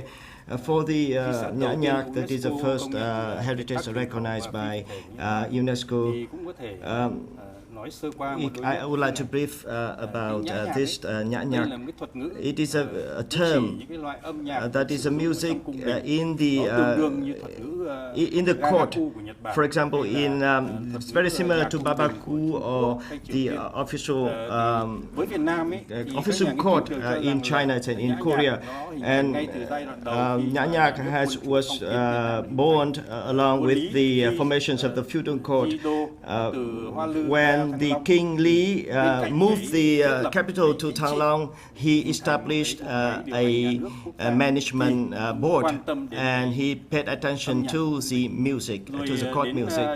And after that, the Chen and Lei dynasties paid a lot of attention to this. But after a long period, that nhã nhạc was not taken care of, and in the Nguyen dynasty, nhã nhạc was restored and extremely flourished and developed.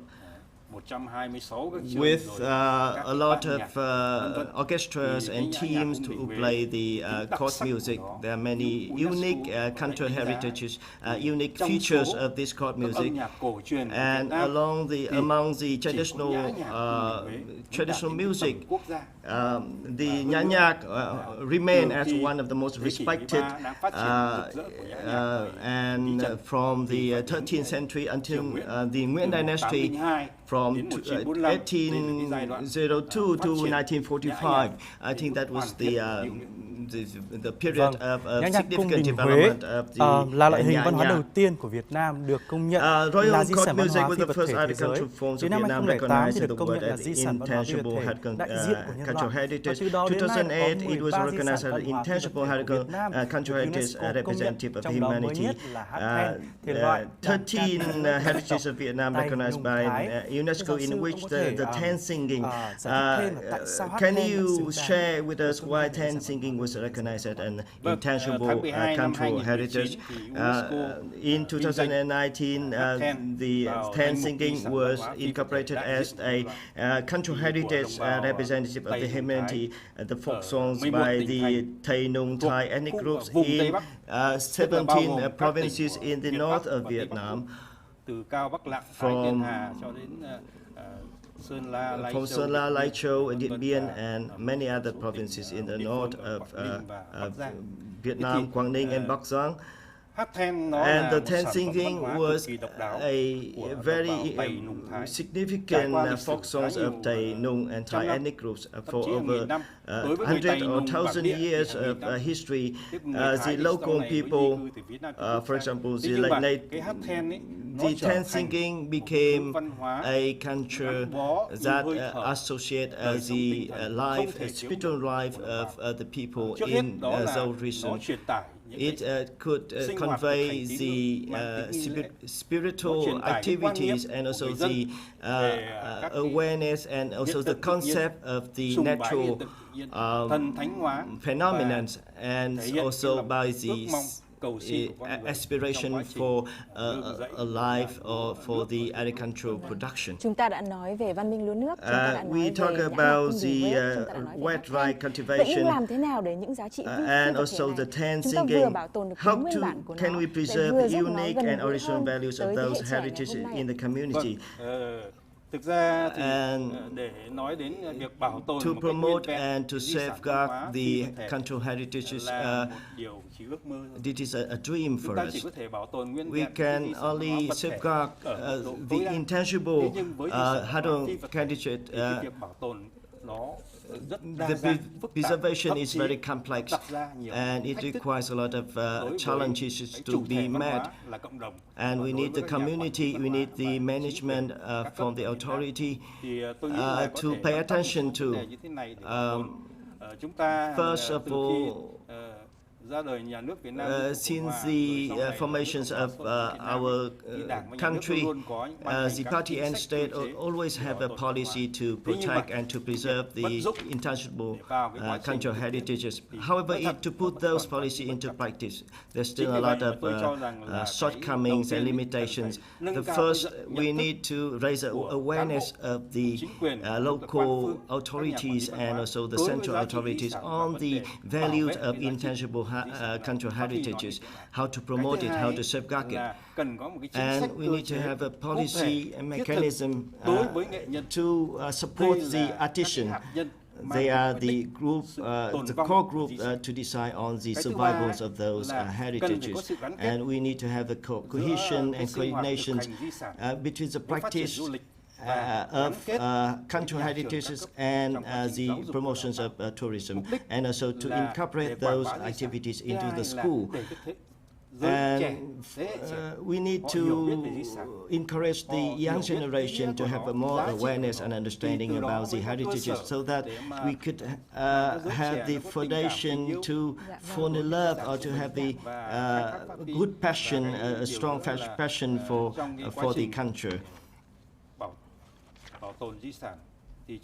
then we need to promote and to build or to invest on the development of cultural industry. We need a budget and resources in order to conduct festivals. And Vietnam is very well known as a festival country with more than 10,000 festivals organized on an annual basis. And we need support from the international community, from Switzerland, and we stand ready to welcome your support to assist us in developing the promotions of cultural heritages. And we work to, we need to work hand in hand with the tourism sector so that we could promote this intangible cultural heritages. Enjoy a performance of Tuyên Quang dance singing, performed by the artist Chu Văn Thạch and other artists from Tuyên Quang ethnic art troupe, to understand more about this particular type of Vietnamese traditional music.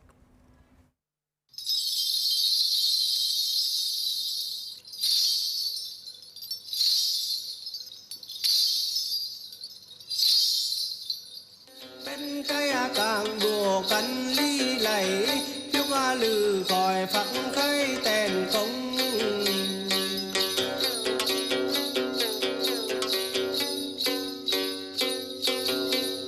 bên cái chùa cánh lồng đá nằm bên cái càng đi làm đời cánh ông pin cây liền khăn răng răng ha vằn du tơ nằm đầy hình đồng lòng thương long tinh thủy phù đức vua cần khấn ngự đầy hắn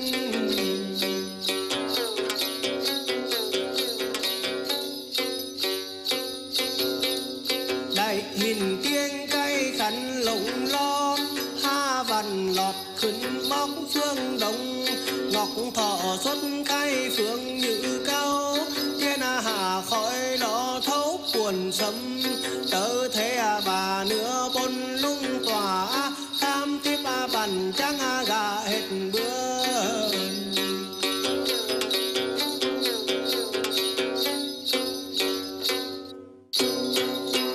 ơi đã nhất là vì thai lượng tiêu chỉ ban đêm là giờ tí vi chúng lục ra mà phấn ta mà nguyện nhậm quy ân binh định mậu kỵ canh tân phân xuân hạ thu đông cử quy chẳng ta ra mì địa lý thiên văn chẳng ta ra mì khẩn vàng nhất là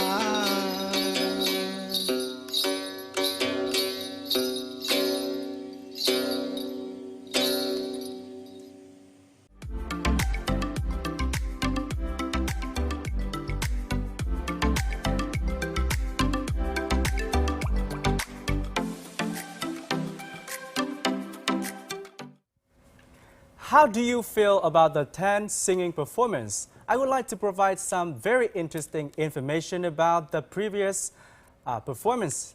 It's a song of the day ethnic group, talking about origin of day and night.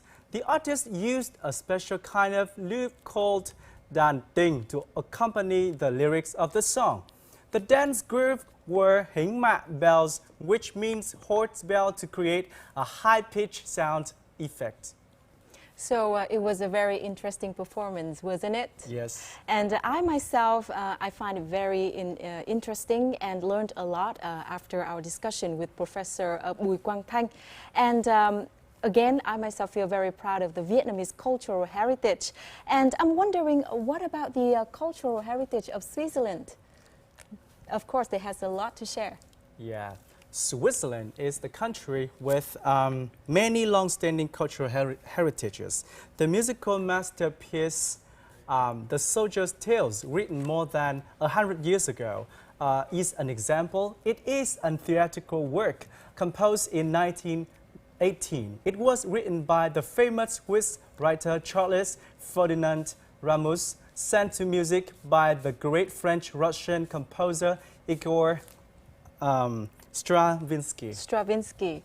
And nowadays, the Soldier's Tale is still considered a monument of world composers. And in April this year, the Soldier's Tale was performed in Vietnam with a new touch of many modern elements. For example, chamber music mixed with modern sounds, theatrical and visual art. And this special version was composed by Japanese conductor Hana Tetsuji and performed by 3 actors and 7 musicians of the Vietnam National Symphony Orchestra. And French director Marcelino Martin Valery served as art director and painter Nguyễn Mỹ Anh as illustrator. You might probably wonder what creates the vitality of this musical masterpiece, which is more than 100 years old now. To answer these questions, let's watch an excerpt from The Soldier's Tale.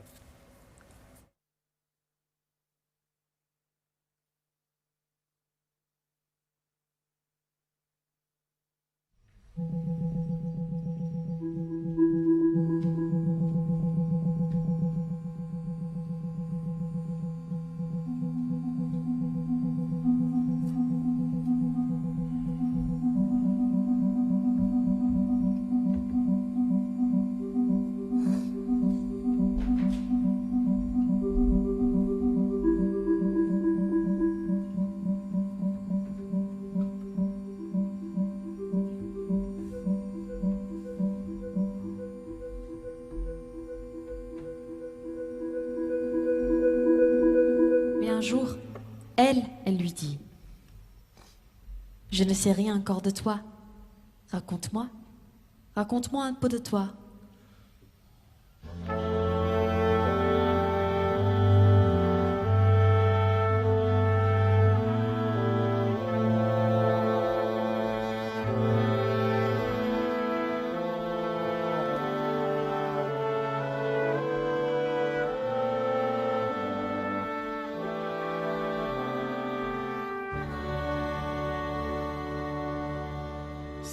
C'est dans le temps, tout là-bas, dans le temps que j'étais soldat.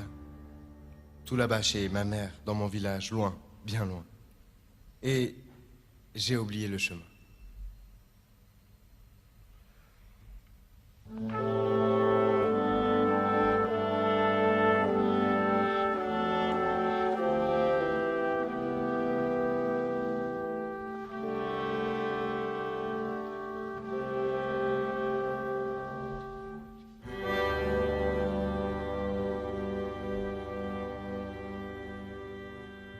Si on y allait, C'est défendu. on sera vite revenu et personne ne saura rien. Pourquoi pas? Peut-être que ma mère me reconnaîtra cette fois et elle viendrait habiter avec nous et comme ça, on aurait tout. Et alors, il a réfléchi et il se disait Pourquoi pas? Peut-être que ma mère me reconnaîtra cette fois. Elle viendrait habiter avec nous et comme ça, on aurait tout. J'aurais tout ce que j'avais avant et tout ce que j'ai à présent. Ils sont partis. Ils sont près d'arriver. On commence à voir le clocher. Voilà à présent la borne frontière. Elle est restée en arrière. Il appelle, il s'est retourné.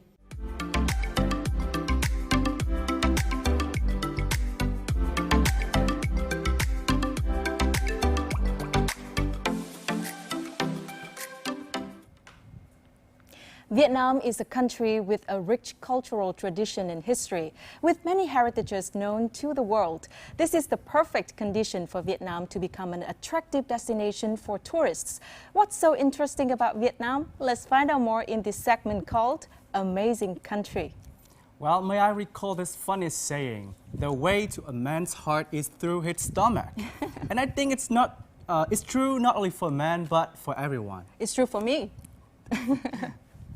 Absolutely. Before I set foot in any new land, the first thing I do is to find out more about the local cuisine of that place. And I think that is also true for you. So please leave your comment here to tell us more about your favorite Vietnamese dishes. Moving on to our our program, we are now connecting to a guest in Ho Chi Minh City. We are going to visit the house of Đặng Anh Vũ, commonly known as Vũ Dino. He's a famous food blogger in Vietnam. Vũ Dino promised to prepare a Vietnamese dish for us. What dish is this? Let's find out more. Xin chào tất cả các bạn, chào mừng các bạn đã đến với chương trình Ngày Việt Nam ở Thụy Sĩ. Mình là Vũ Dino, mình là chủ kênh YouTube Dinology. Đây là một kênh về phong cách sống cũng như ẩm thực. Nhưng mà ẩm thực lại chiếm phần lớn bởi vì ẩm thực cũng là một cái niềm đam mê vô cùng lớn với mình. Và hôm nay thì mình sẽ mang tới chương trình một món ăn vô cùng đặc biệt. Đặc biệt ở một cái điểm là có lẽ là bất kỳ người Việt Nam nào, dù ở Việt Nam hay ở nước ngoài thì đều biết đến món ăn này. Và mình sẽ để cho các bạn đoán bằng việc là chúng ta sẽ giới thiệu nguyên liệu của món ăn này nhé. Và các bạn nhìn vào nguyên liệu của chúng ta ngày hôm nay thì các bạn có thể thấy là xương ống bò này, nạm bò này, đây có hành tây, gừng, hành lá, quế, hồi, thảo quả, hành tím. Và đặc biệt là bên này đó chính là bánh phở.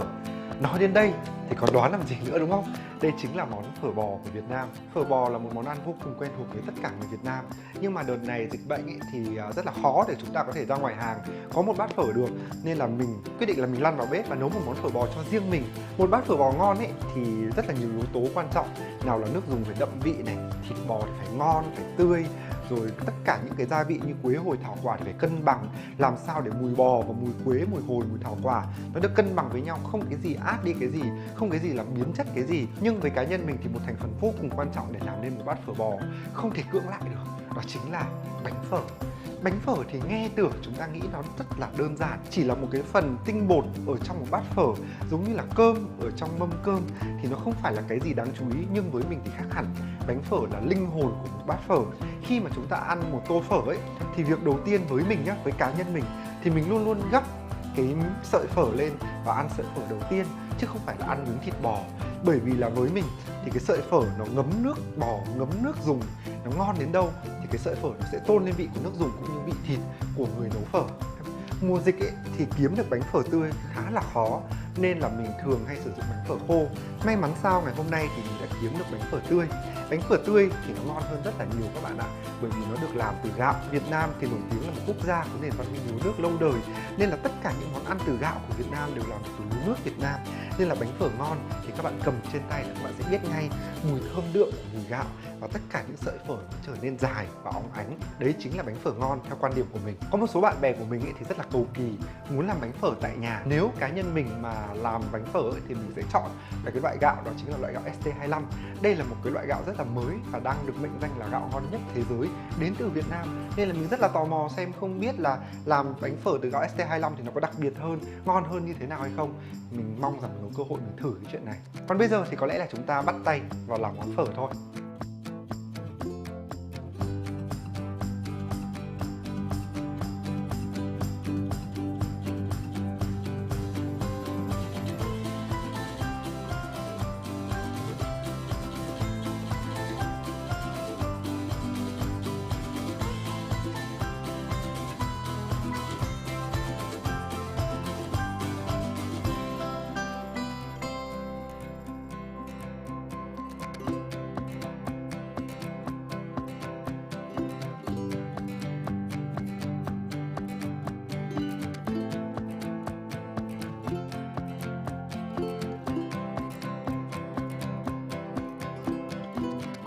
Khỏe các bạn. Nguyên liệu bí ẩn, đây là con sá sùng. Con sá sùng đã được sấy khô.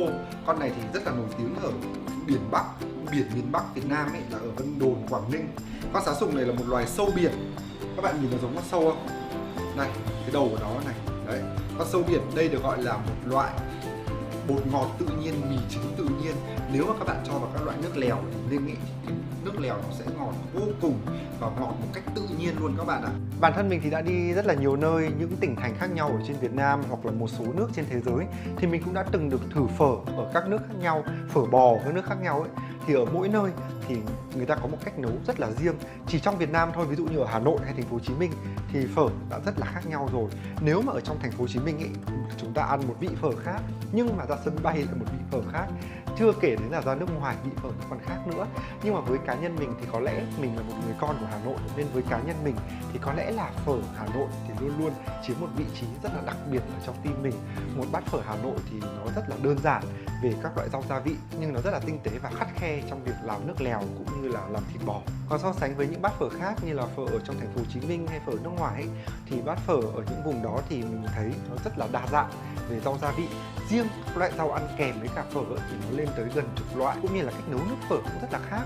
Ở đây thì mình chỉ sử dụng quế hồi thảo quả làm gia vị thôi, nhưng mà họ thì còn sử dụng thêm rất là nhiều loại hạt khác, những cái loại gia vị nặng mùi hơn để khiến cho bát phở nó trở nên đa dạng trong mùi vị. Mình thì mình ăn ban đầu thì mình không quen, nhưng mà về sau thì mình cũng thấy đó chính là một cái sự thú vị trong cách nấu của những vùng miền khác nhau. Nấu như thế này ấy, làm mình nhớ Hà Nội ghê, mình nhớ phở Hà Nội ghê ấy.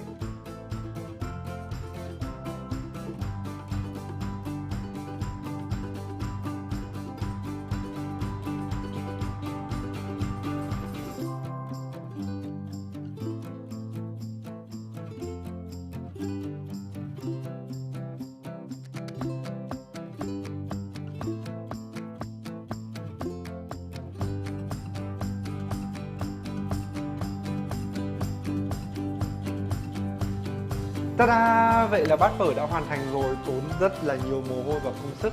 Nhưng mà mình tin rằng ăn thì sẽ còn sung sướng hơn nữa các bạn ạ. Trong khi mình đang thưởng thức món phở nấu tại gia thì có lẽ ở đầu cầu Thụy Sĩ thì đã nhận được món quà đặc biệt từ chương trình rồi. Hãy cùng xem ở đầu cầu Thụy Sĩ đã kịp thưởng thức món quà này chưa nhé.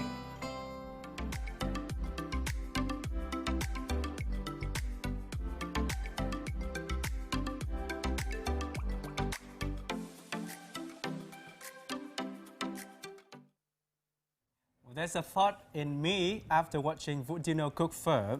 I have a question for Thùy Linh. Do you find it easy to cook phở dish? Have you ever tried cooking it? Well, I did. I tried it when I was studying abroad. It took forever and it's not easy. But, you know, once you're done with cooking, it's so delicious to enjoy the dish. You get my respect because I never thought that it would be that difficult and challenging to cook that traditional phở that I love so much. And now, as Vũ Dino said, let's see if our guests in Bern have received his gifts, some bowls of phở. Let's check it out. Good morning. Good morning. Ladies and gentlemen, ambassadors, how are you doing? How is it phở? Have you tried phở? We are doing fine, and we have phở here with us, please. It looks so delicious. Yes. Is it hot? It's quite hard to hold. It smells so nice, so good. We wish that we could have phở, some phở bowls here with us too. Exactly, but I think it's meant for people who in Bern and Geneva more than us now in Hanoi, because I think it's precious for you to have a hot bowl of phở on your hands right now. How are you feeling? Wonderful. Can you say something? Yes, yes. Maybe Very well.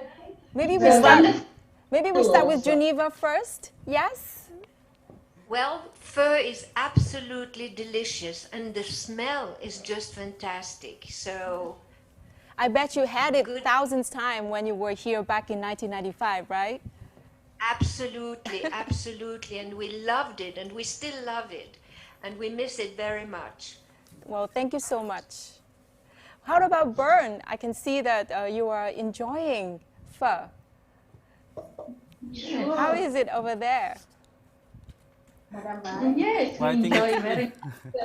And also when I'm in Vietnam, I'm always enjoying phở. Do you know how to cook phở? No. I mean, I have looked, I have seen cooking phở, but I don't think that I'm really able to do it as it had to be. Mm-hmm. So, do you remember when is the last time that you had a bowl of phở? When was the last time? I asked that question because I want to see how long have you since the last time you had it? Last time it was in Switzerland in a Vietnamese restaurant because of COVID-19. Last year I couldn't travel, So there are 2 years I haven't been in Vietnam. Okay. Yes. I know that phở, we have a lot of variations. In Vietnamese, we know phở bò, phở gà. Even with phở bò, we have variations of it too. So can you share a little bit of which kind of phở is your most favorite?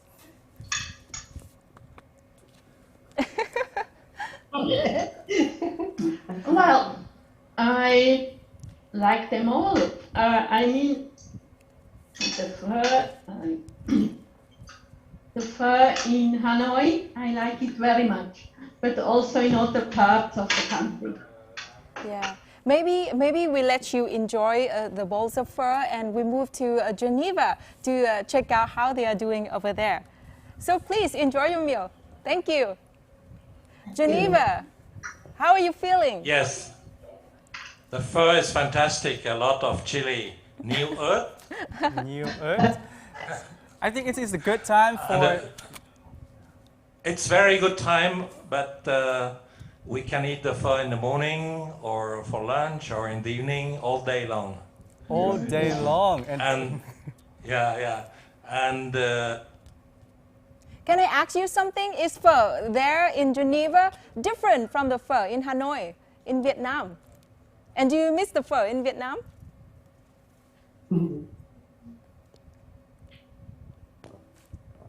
we miss the phở in Vietnam. Very much. We can see that he meets the phở in Vietnam very much. It's very good. The phở in Vietnam is very good. It depends. It's very different sometimes from between Hanoi and Ho Chi Minh City. But the phở in Geneva, I can tell you, it's really very, very good. Thơm quá. Yes. So, well, thank you so much for your sharing, and I hope that when COVID-19 is over, and you would be able to visit Vietnam, and maybe we can invite you for a bowl of phở, and we can all enjoy it together in Hanoi. Exactly. Well, thank you very much for your interesting sharing emotions, for your experience of having phở in Vietnam.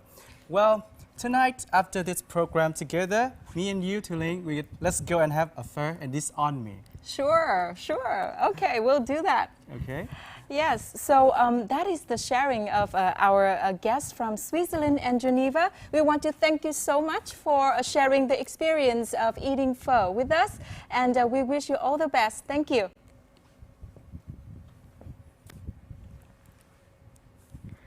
So moving on now.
So besides pho, we have just seen some of familiar other dishes that reminded us of the Vietnamese exquisite cuisine. We can see some bún chả, bánh mì, and snip a spring roll. And I think we have so many feeling, the mix of feeling of them right here when watching them through the TV.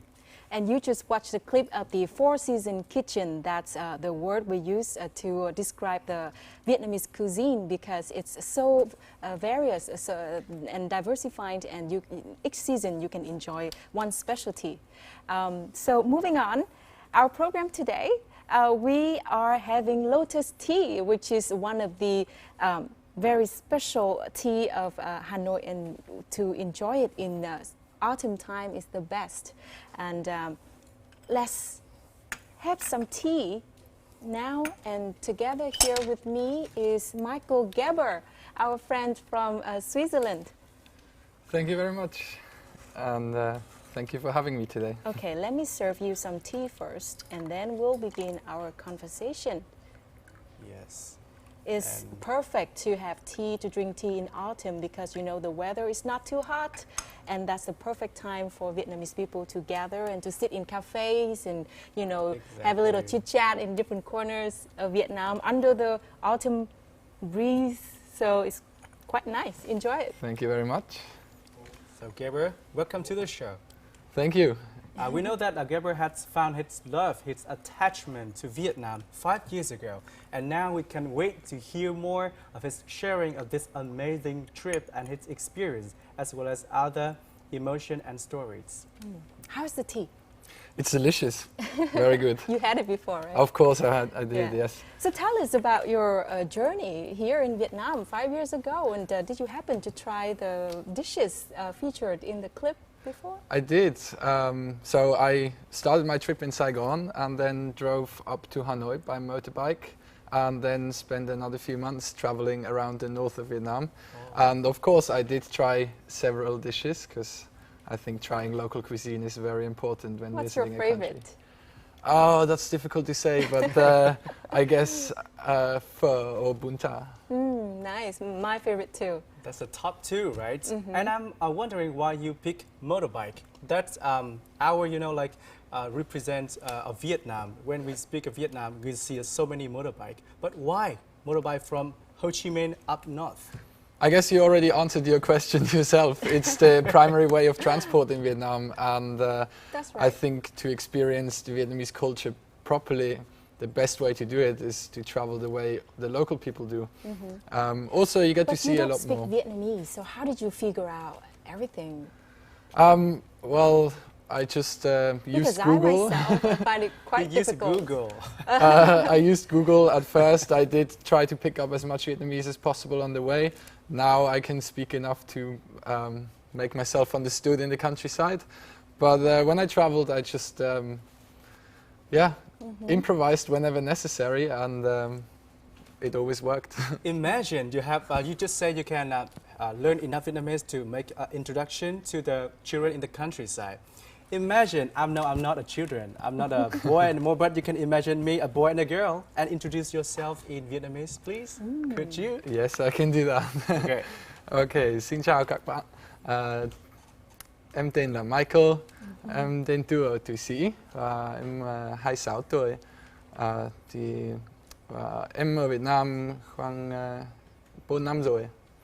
Okay, I think if you introduce that to the Vietnamese local, they will understand you. But for the little kids and you use M, they will be scared and run away. That is true. I was addressing you guys, so I'm pretty sure that I'm younger than you. So M is the way to go. Yes, I guess the audience out there are very curious about you. So please leave us your questions and comments, and we will get them to Michael.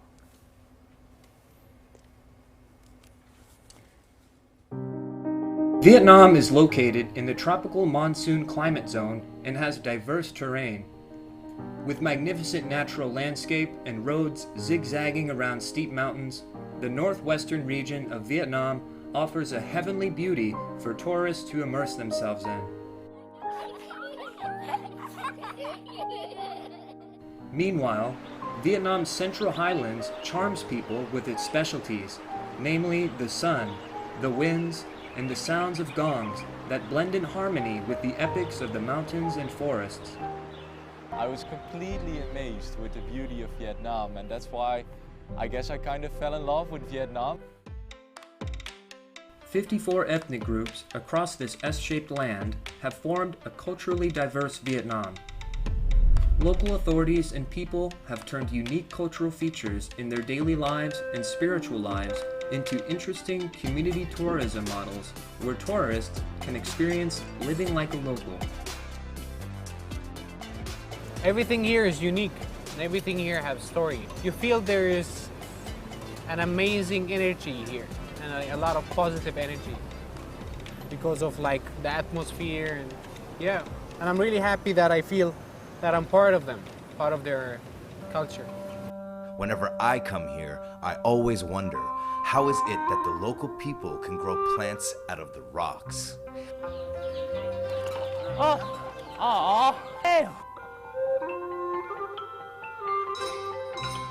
Tourists will go from one surprise to the next when they discover what it's like living in a rammed earth house.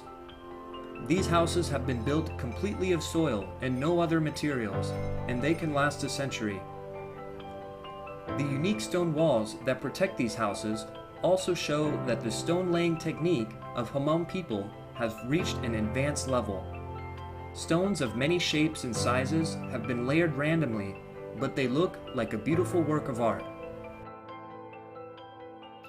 Một trong những cái đỉnh cao về nghệ thuật xếp đá của người Mông ấy, thì đó chính là xếp những cái bức hàng rào đá không có sử dụng cái chất kết dính luôn. Đấy, thấy chưa?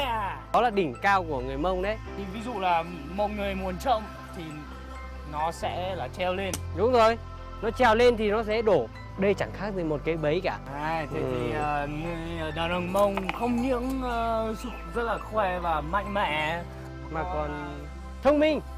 Rất là chiến lược, rất là hay đúng không? Đúng rồi đấy. In addition, tourists will also discover local cultures when attending market days or experiencing festival customs, traditional crafts, and delicious food that they can't resist. They will be warmly welcomed by the very hospitable locals.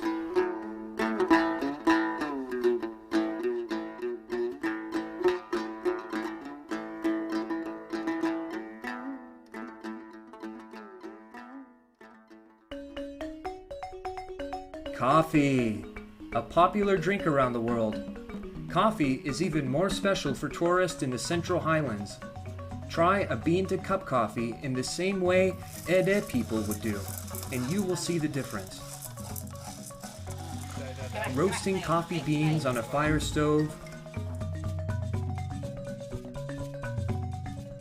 crushing the beans by yourself into ground coffee,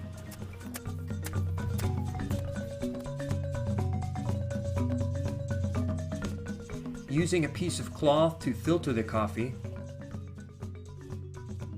sitting in a traditional Ede longhouse, slowly sipping coffee and enjoying the fragrance of the earth, mountains, and forests in the Central Highlands of Vietnam.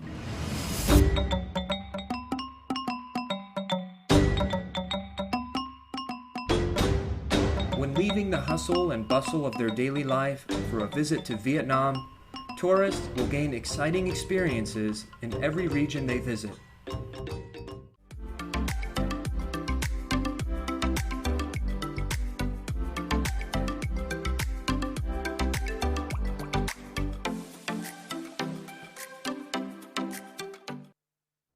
We just watched a clip featuring the beautiful sceneries of the northern mountainous areas, and many of those places are on the way, on the travel trail of our friend Michael here.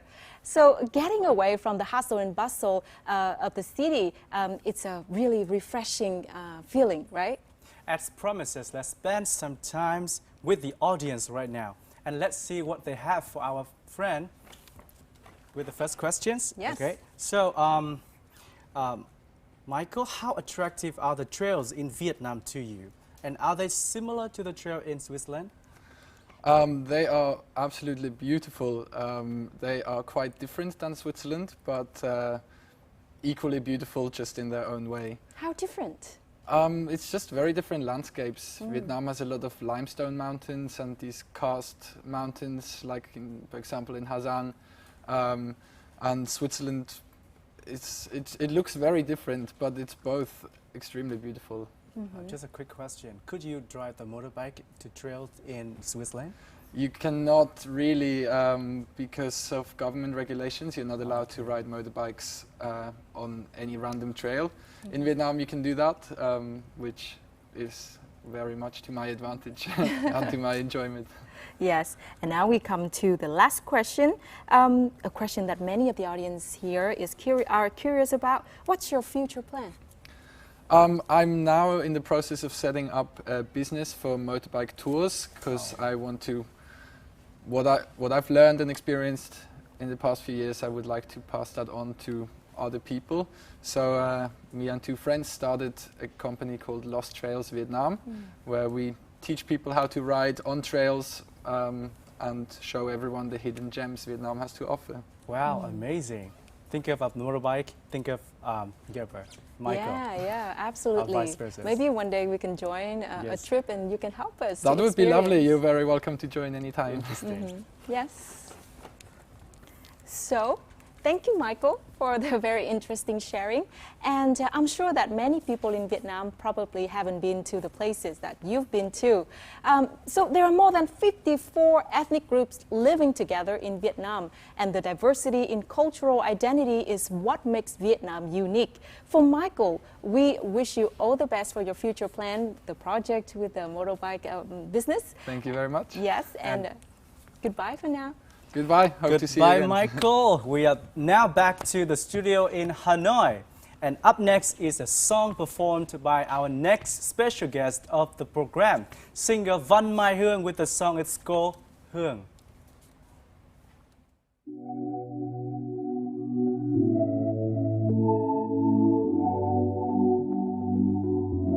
You shoot me at the first time, mắt anh cười, khóe môi cười, cách anh cười, và em tan đi trong phút giây, chót say người, muốn bên người, sánh đôi người. Okay, let's do something for this boy, lại thật gần anh em khẽ nói, nào mình cùng cheers tonight thôi. Let me take you with my secret. Play some game with me boy. Màu hồng màu xanh người hãy nói rằng chỉ cần em tonight thôi. Oh my god. Mùi hương em nồng say, một chút martini hòa cùng một chút Armani. You will be craving for me. Mùi hương em nồng say, hãy đến đây bên em, lại gần và qua đôi môi em, dịu dàng ở phố đôi bờ vai. Mùi hương em nồng say, to be the, to be the, to be the. Mùi hương em nồng say, to be the, to be the, to be the. Mùi hương em nồng say. Need gift in the house. Girl, anh đã xem mùi hương ấy. Tôi rồi tim của anh đã bị em cướp lấy. Anh thích vị ngọt em chọn cho đêm nay đó. Xài vào lòng anh ấy ta cũng thơm nhất. Trong là biết em FA, mà F to the A and C to the Y. Nghe nói em cần một bờ vai, nhưng tính anh rộng lượng cho luôn một đêm never fight. Em cần một người đàn ông là bạn trai, không phải là một thằng con trai tập làm đàn ông. Đã từng có cho mình quá nhiều lựa chọn sai, nên là nay đã miệng nhiệt với những lời mà ngon. Nên là ghé sang gửi em lời chào, tút lại tóc tai chỉnh áo. Khi em đưa mắt sang nơi anh đây, thế giới như đã mất. Mùi hương em nồng say, một chút martini hòa cùng một chút Armani. You will be craving for me.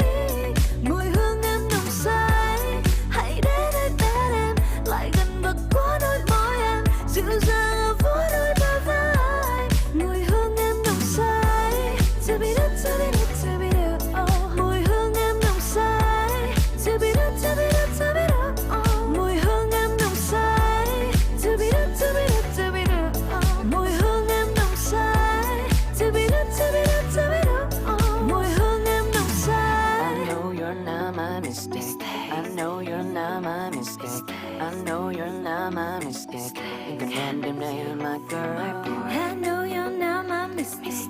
I know you're not my mistake. I know you're not my mistake.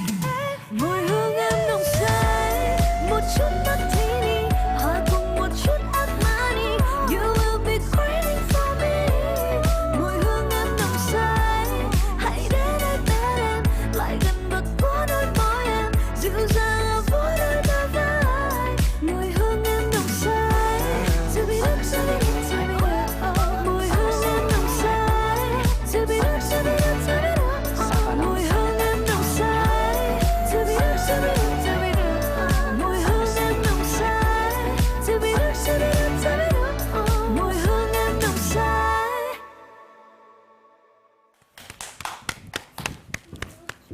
Một sự trở lại rất mới mẻ. Được gặp lại Văn Mai Hương, được diễn kiến bạn, tôi cảm giác là đứng cạnh Văn Mai Hương là một cái sự lan tỏa rất là rực lửa, và tôi cảm thấy là khi mà Văn Hương biểu diễn, bạn tạo ra một when you perform, I find something very sweet in your performance. I know that this song has become very popular and a hot trend in TikTok right now, and many young viewers have created the dances based on this song.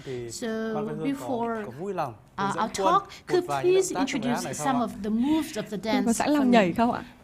Are you ready to dance? Yes, I'm ready. If you show me the moves, I'm ready. Let's do it together. Okay, let me hold the mic for you.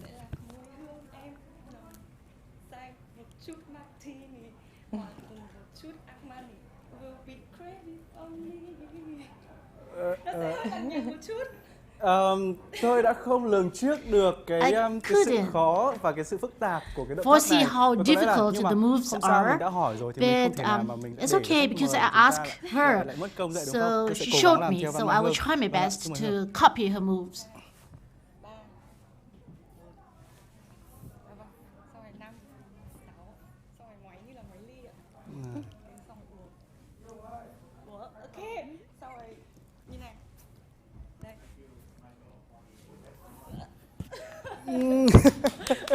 Văn Hương chấm điểm điệu nhảy, tôi được học từ Văn Hương thế nào ạ? Mấy điểm ạ? How do you Dạ chắc cũng được 8,5 Which grade do you give it? It's about 8.5 out of 10. Thank you so much for giving me such a high score. I tried to observe such movements since I was at home, but when I see you perform live on the stage, I couldn't remember anything. So let's get to know Văn Mai Hương a little bit. Văn Mai Hương was born and grew up in Hanoi.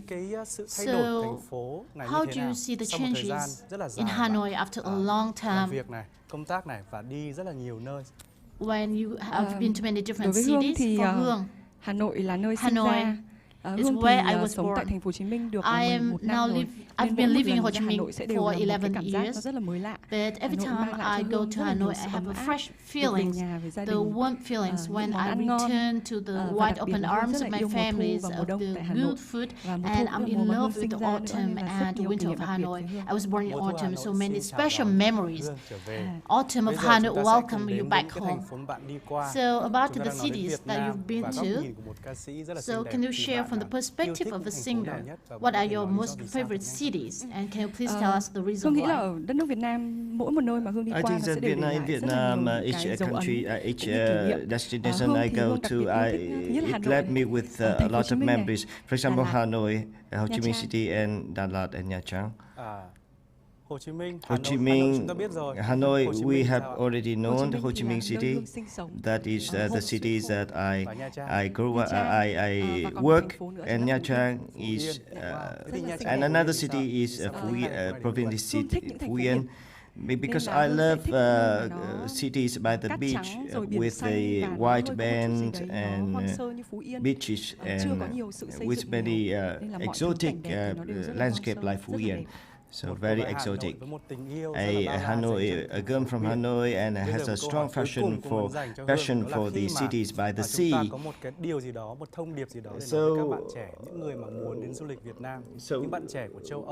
for example, if there's one thing that we could share about Vietnam to the young European visitors to visit Vietnam, what would you say? Welcome to Vietnam, and I often say to many friends from abroad that you can go to Vietnam to enjoy the dishes, the cuisine in Vietnam. 365 days you can enjoy every meal with very exotic cuisine in Vietnam.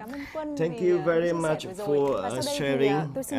Now I would like to invite you together to the two very right now, I would like to invite Hương and the audience to connect with our two special guests from Switzerland.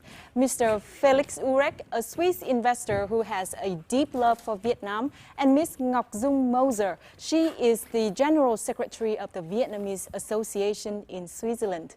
Well, thank you to both of you today for joining us. And question number one is dedicated to Mr. Felix and Ms. Moser. So after watching and the sharing of Quân and Hương, you learned about a new Vietnam. So how different is it from the Vietnam that you knew a long time ago when you had a chance to stay here? Hello, Vietnam. I had the chance to go many times to Vietnam in the last 12 years, and I started to appreciate and to love Vietnam and the people of Vietnam. And I could see during all this year a very positive evolution. And this on different levels. Once also on the infrastructure, they are much better, still if there is a lot to do. And also on the business and tourism level, there is a huge improvement. And I can also see that there are many people who want to have success. So I can say, I think there is a huge potential now in Vietnam. It's time to invest. But to be able to be successful in Vietnam, we have to consider the rules of success. Why will you be successful or not? There are a certain number of important steps. One is, for example, just to understand the business in which you are, to have a good objective, and also to have the right strategy, how you will do it, in which way. And one thing that is very important from my point of view in Vietnam, especially in Vietnam, is to know the right people. You have to know the right people to be able to go ahead. And don't forget, if you want to succeed, you have to know the rules of success. And there are plenty of tools that are. Mr. Felix, so obviously Vietnam have changed rapidly. What do you think are the reasons for this change?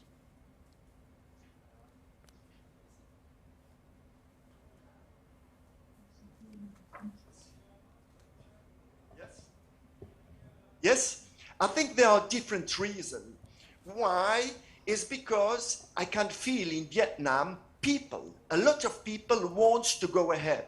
There is a lot of energy, there is a lot of willingness to improve, to be successful. And I'm sure if there is some more education, if there is also some more tools on the level of management and leadership, I think you can improve much more. And once again, there are a certain number of tools, a certain number of rules. And there is so many potential dynamic in Vietnam, and I mean in the people, especially on the management level, and also all other people, that you will have a good future. You will have a successful future. And if in one way or another with Switzerland we can give a help, we will do it with big pleasure. Thank you so much, Mr. Felix. We can feel your energy and your love for Vietnam in your voice. Thank you so much. Both Mr. Felix and Mrs. Dung have devoted a lot of efforts to promoting the relationship between Vietnam and Switzerland during the past 50 years. Your activities to promote the diplomatic relations between the two countries must have left many memories for both of you. So, can you share more about your memories from the past activities? Tôi xin chào Việt Nam. Tôi rất hân hạnh Vietnam from Switzerland. It is my great honor to be invited here today. Và nếu mà nói về những cái gì mà đã thay đổi mà tôi thấy đó thì about the changes of Vietnam, tức là khi mà về Việt there Nam are plenty. thấy có điểm là xóa mù chữ thì biết đọc biết viết. When I came back to Vietnam, I see that the literacy rate has increased rapidly. Ngoài ra, Besides, sau khi đất nước của mình nó được thống nhất thì Vietnam was reunited and underwent many challenges. Every time I go back to Vietnam, I see that it's the feelings of a Vietnamese return to her homeland.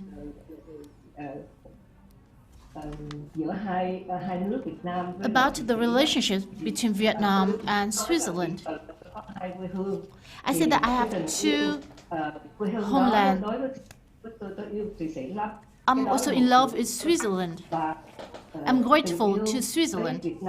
And my love for Vietnam is for the homeland I was born. And this constitutes the motivation for me to further contribute to the promotion of the cooperation between the two countries through the Vietnam-Switzerland Friendship Association. I'm very moved when I recall these memories. I always try my best to promote the exchanges between the two people to further deepen the mutual understanding, love, and because both countries are peace-loving countries. Thank you so much. Rất cảm ơn cô Moser. Thank you very much. We can see that both Mr. Felix and Mrs. Moser have deep love for Vietnam. You can feel that through their voices. So once again, thank you so much. Vietnam is an attractive destination for tourists. For many years, Vietnam's beaches have continuously been listed among the most beautiful beaches in the world. Vietnam now boasts world-leading luxury resorts. The sea and beaches in Vietnam will be great suggestions for you when coming to Vietnam. And don't forget to make a list of the must-see destinations for your upcoming vacations in Vietnam. Vietnam is blessed by nature with gorgeous beaches stretching across the country. From Hạ Long Bay, a UNESCO World Heritage, to the sand dunes in Mũi Né or the remote islands of Côn Đảo and Phú Quốc, tourists will be able to relax on the sand or in the clear blue water. Every year, Vietnamese beaches are named among the most attractive destinations for domestic and international travelers. And it really inspires you to come out and visit Nha Trang because it is beautiful and it will help you create beautiful moments, okay? Engaging in thrilling beach sport activities, indulging in a food heaven with a wide range of fresh seafood made into delicious dishes. It's been a very interesting journey exploring the seafood of Phu Quoc Island these past days. Shrimp, fish, octopus, and snails. I strongly recommend you come and visit and try this seafood for yourself. Vietnam's sea tourism can meet every demand, from discovering the pristine beauty of nature to enjoying a world-class holiday in a high-end resort of international standard. In 2019, Phu Quoc Island in Kiên Giang Province, dubbed the Pearl Island, is placed by US TV network CNN among of the top island getaways. Meanwhile, the beach city of Nha Trang was listed among the top 10 honeymoon destinations in 2019 by The Travel, a leading travel site. In 2020, Vietnam's Hoi An ancient town was ranked third among the world's top 25 tourism cities by readers of Travel Plus Leisure, a prestigious US travel magazine, and its world's best awards. Besides, the ancient town was voted by readers as the best city in the top 15 travel destinations in Asia. In 2021, the travel site also listed Dam Châu on Côn Đảo Islands among the world's 25 best beaches. Previously, Côn Đảo was voted one of the world's best secret islands by the world-famous travel site Lonely Planet.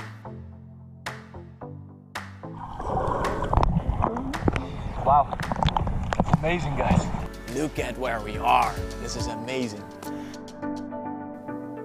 No matter who you are and what you're keen on, you will find a beach that suits you. You will certainly be welcomed with a warm smile from the kind coastal residents. Vietnam, a peaceful and safe destination.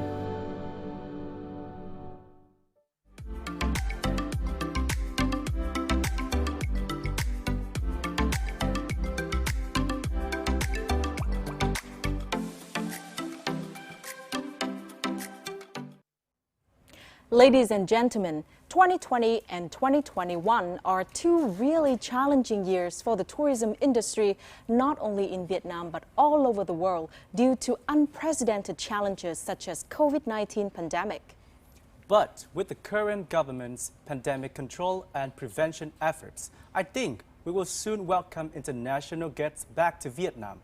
the domestic tourism sector has prepared for recovery plans for the coming time. And to help us understand more about this preparation process, we are very lucky to welcome to the studio today Mr. Nguyễn Trung Khánh, Chairman, Vietnam National Administration of Tourism, Ministry of Culture, Sports and Tourism. Xin cảm ơn ông Khánh đã tham gia với chúng tôi ngày hôm nay.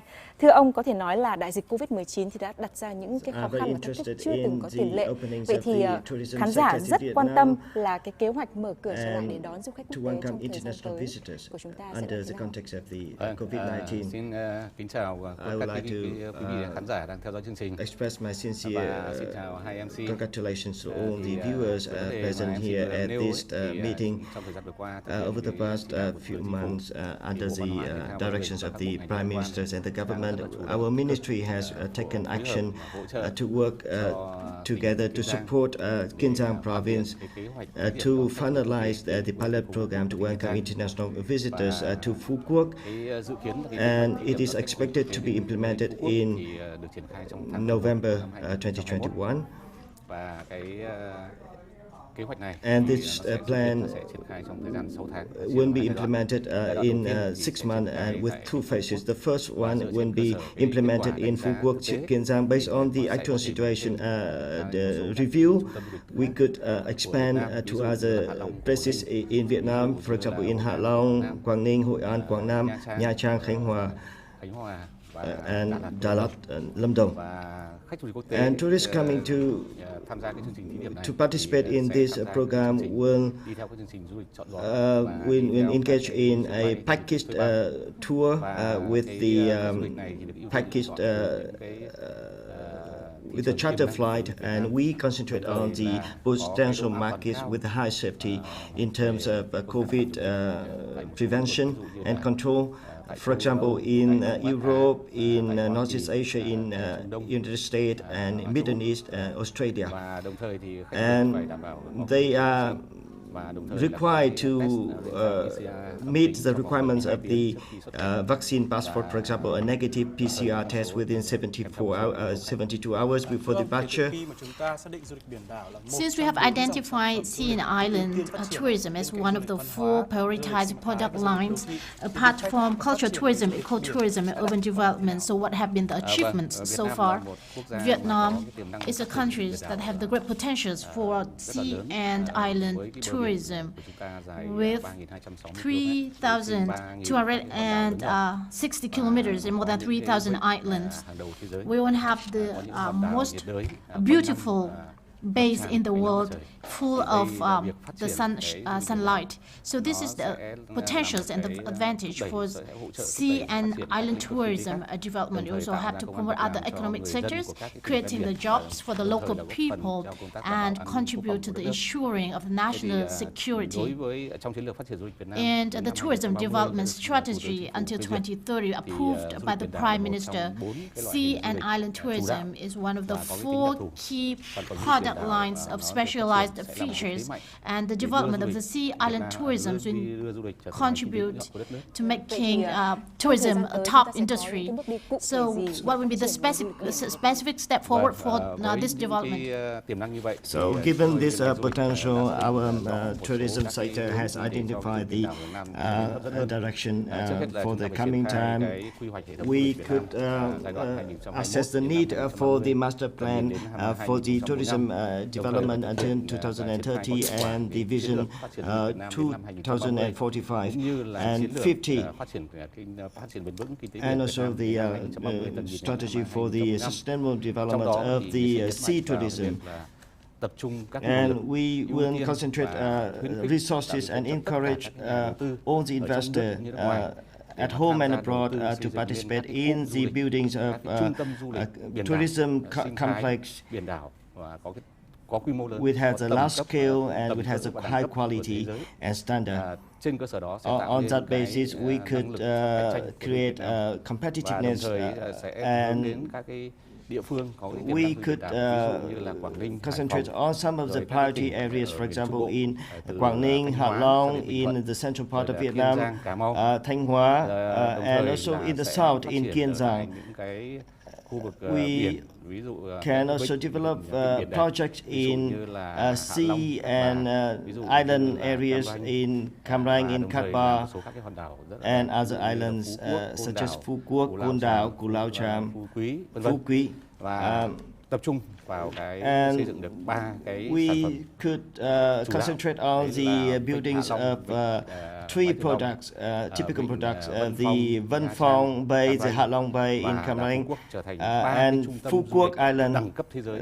They will become the very high quality sea resort and sea complex, tourism complex in Vietnam to sustain the promotions of tourism, so that we could connect with programs with other types of tourism in the world.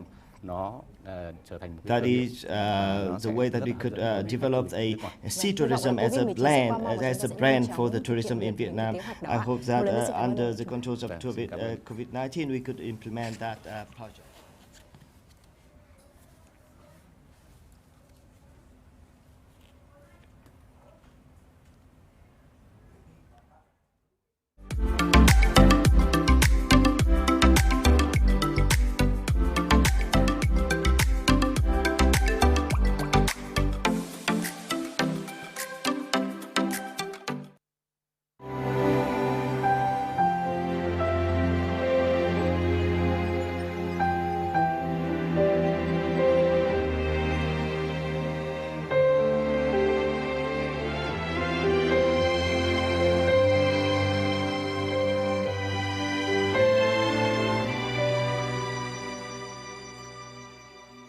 Một mầm cây mang thai khu rừng, một dòng suối mang thai biển khơi, một bàn chân mang thai con đường, một bàn tay mang thai tình người.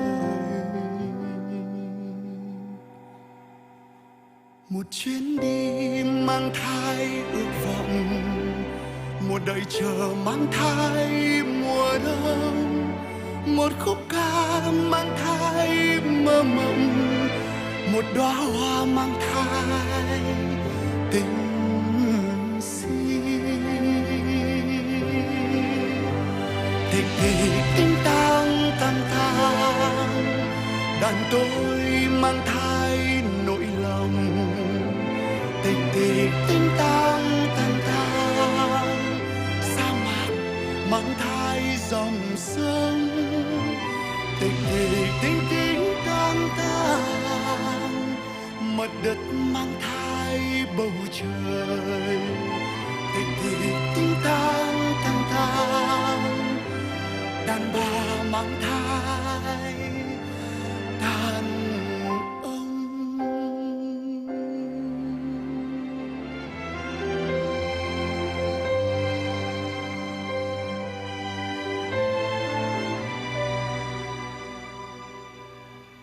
Một chuyến đi mang thai ước vọng, một đời chờ mang thai mùa đông, một khúc ca mang thai mơ mộng, một đóa hoa mang thai tình si.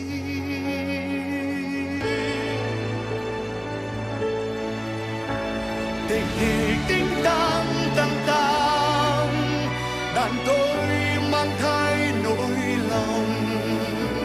Tình tình tinh tinh tang tang, sa mạc mang thai dòng sông.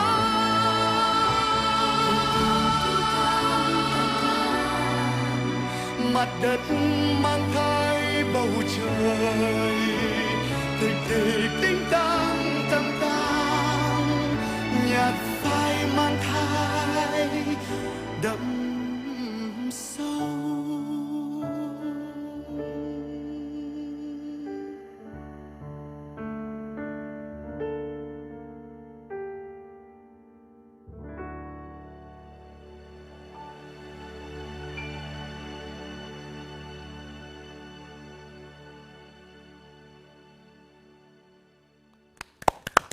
Xin chào mừng ca sĩ Tùng Dương đến với chương trình ngày hôm nay. Xin cảm ơn anh. Một giai điệu for your performance. Đàn, mang thai.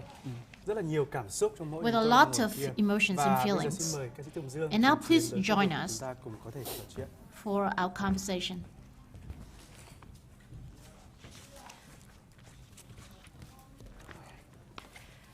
Tùng Dương is one of the guests we would be featuring next. The reason why we invited him is because he represents a unique individual characteristic and also contributing to bring the images of Vietnam to the world as a unique, dynamic, creative country.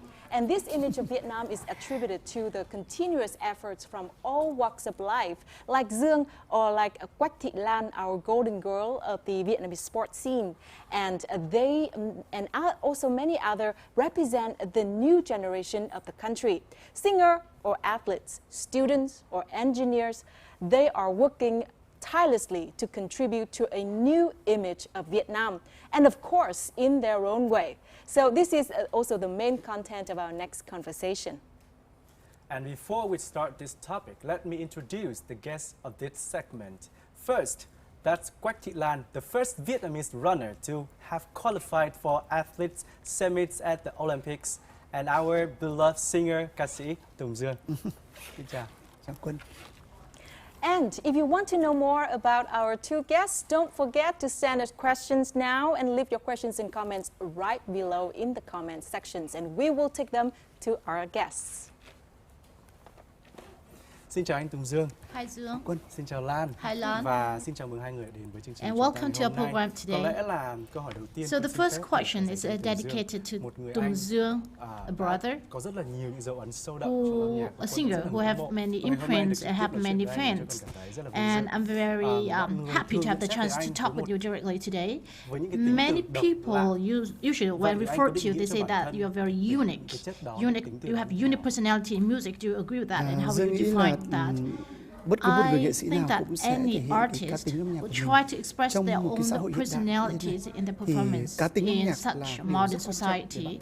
So unique personality in music is very important to contribute to your success, to make you different from others.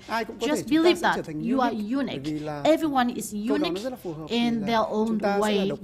Because we, with our own personalities, is unique. We are not copycat of any others. So I try to show my unique personality in music. So the message in my music, my personalities, will be shown in my performance. And this is what I try to convey to my audience. When we mention about Tùng Dương, people often say that you have very unique personality in music. So given such personality and how the Vietnamese music have changed since you first debuted. So if you look at the overall landscapes of the Vietnamese music over the past periods, we have the new music, we have the music before the revolution time, and also the music before 1975, and other different types of music, also the pop music and many works composed by many artists in the later days. During that development, we've seen the new achievements by the new composers, and the singers and in the new generation are very talented. They know what to do and everything to do, and the producers are also very talented, and they could compose by themselves, and singer and writers are the same person, for example. So the artists are more professional, are more talented, and they could be classified into other type, and they create their own personalities, their own unique personality. And when we integrate into the world, we have our own jazz, our own rock, and many different other type of music. Then we could integrate into the trend of the world. So, do you notice any athlete in the music world? Through the tireless efforts of Martin Blaise, you with the achievements that you have gained in the Tokyo Olympics. Returning from Olympics, đang rất chi là cảm thấy vinh dự và tự hào khi mình đã có cơ hội honored and proud to have the opportunity to represent Vietnam, to contribute to the overall results of Vietnam. So since August, so it has been 2 months.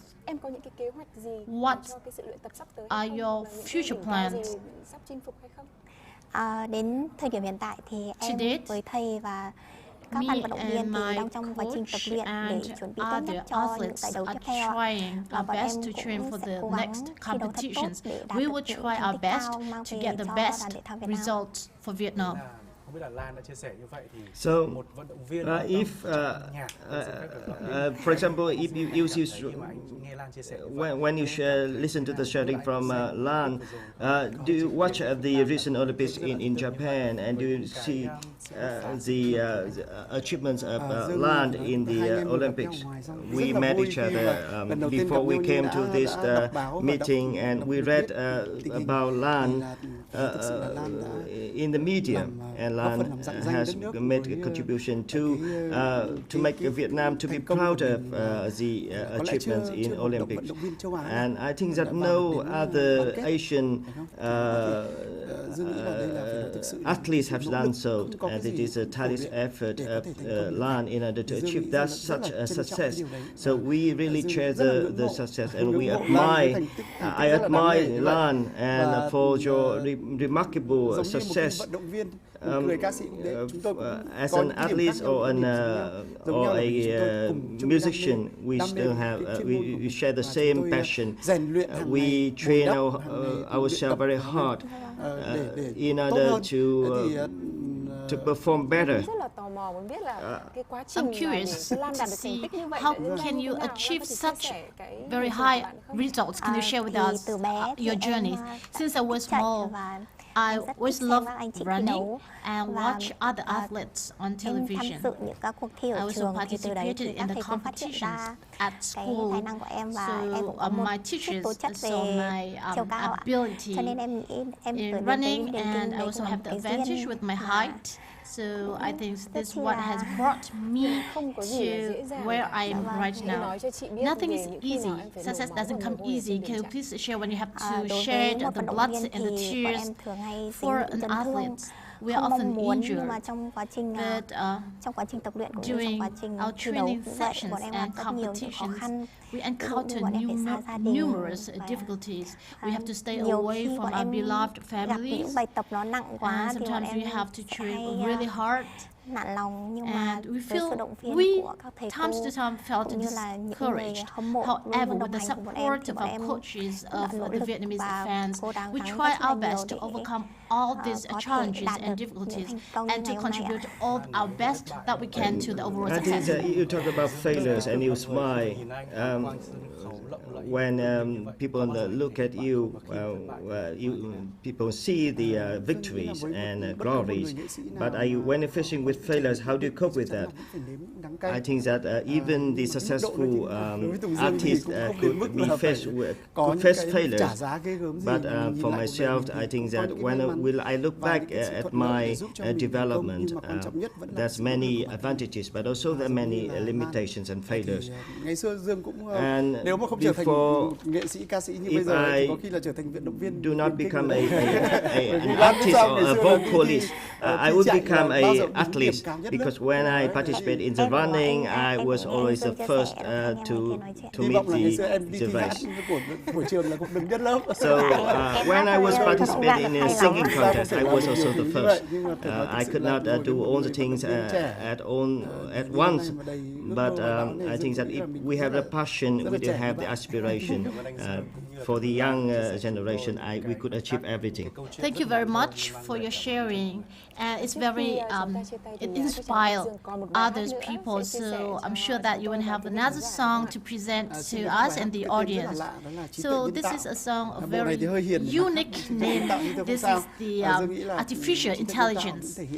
AI also represents the new thinking, the new mindset and the message that we would like to convey, that with the advancements of science and technology,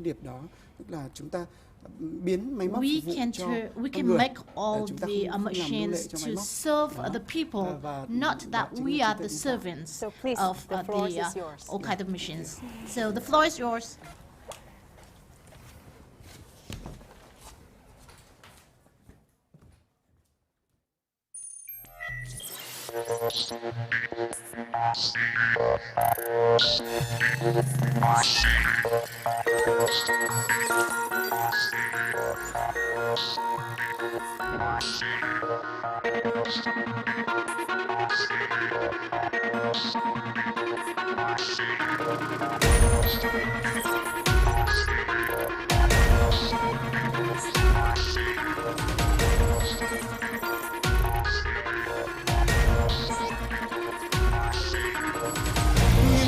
con tôi đang được tôi lập trình, những cỗ máy tương lai đang hình thành trong não, những cỗ máy trí tuệ nhân tạo đang hình thành. Trên phố robot đi đưa hàng tay con đường, trên giấy robot in màu tạo ra gương mẫu, chiếc đĩa bay đưa ta bay vòng quanh thiên hà.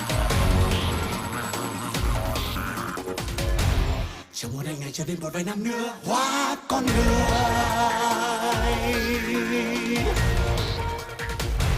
những cỗ máy không người lái cứ bay đi, anh từ không gian thì ra cứ bay đi, anh từ không gian nổi tương cứ bay đi, để hình thành tư duy con người, những cỗ máy không người lái trí thông minh tương tác không gian vật lý, trí thông minh ngôn ngữ hay đang làm toán cấp cao hơn, để hình thành tư duy con người, những cỗ máy không người lái cứ bay đi, anh từ không gian thì ra cứ bay đi, anh từ không gian nổi tương cứ bay đi, để hình thành tư duy con người, những cỗ máy không người lái trí thông minh tương tác không gian vật lý, trí thông minh ngôn ngữ hay đang làm toán cấp cao hơn, để hình thành tư duy con người,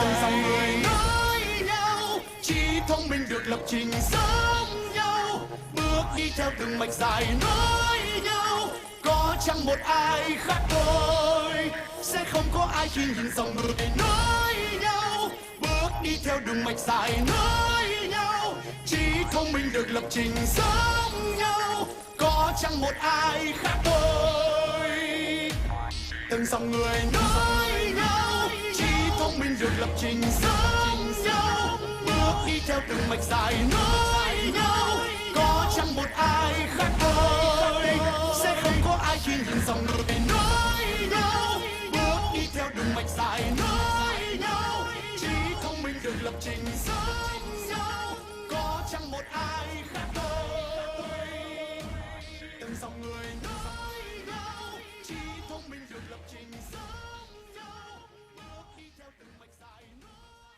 nhau.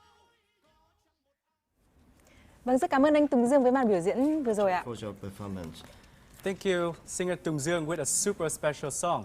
This song delivers a special message. We are living in the 4.0 revolution, constantly striving to innovate and always aspire to be an independent and unique individual. The aspiration for a developed, prosperous Vietnam has always been nurtured through many Vietnamese generations. A journey of 1,000 miles begins with a single step.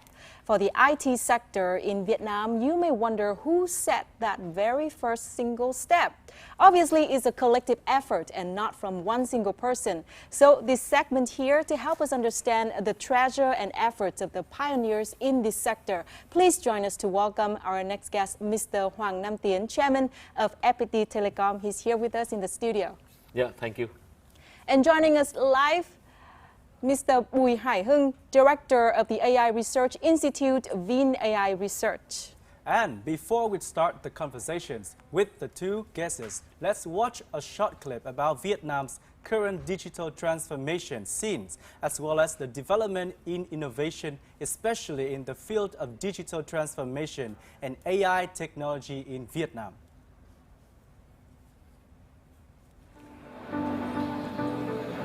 Online classes connect teachers to students. Patients are examined and consulted remotely by doctors. Digital banking allows customers to conduct transactions online without visiting their banks.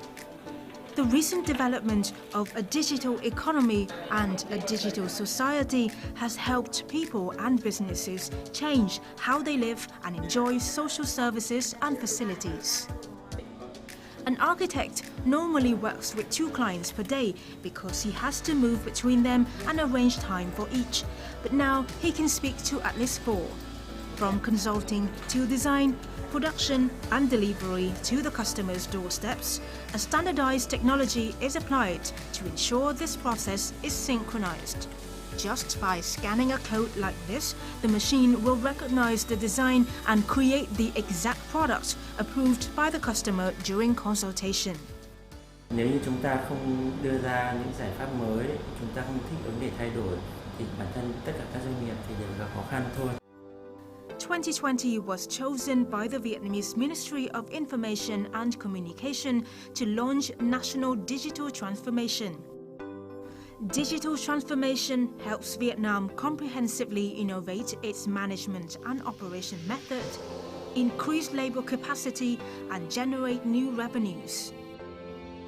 For tech firms like FPT, adapting to the pandemic situation is a chance to promote AI technology solutions. The platform ecosystem FPT.ai provides many solutions such as chatbots, virtual agents for call centers, optical characteristic recognition, speech-to-text, and eKYC. Organizations and businesses can integrate AI solutions into their operation in a shorter period of time. This ensures continuous operation anytime, anywhere. According to PwC, AI could contribute up to $15.7 trillion to the global economy in 2030. In Vietnam, AI has also been identified as one of the key technologies for the future. Actually, this year, our Prime Minister has issued the National Strategies on Research, Development and Application of AI 2030, contributing to socio-economic developments and step-by-step make Vietnam become a bright spot in research, development and application of AI in the regions and in the world. On Artificial Intelligence Day 2021, VinAI debuted driverless cars.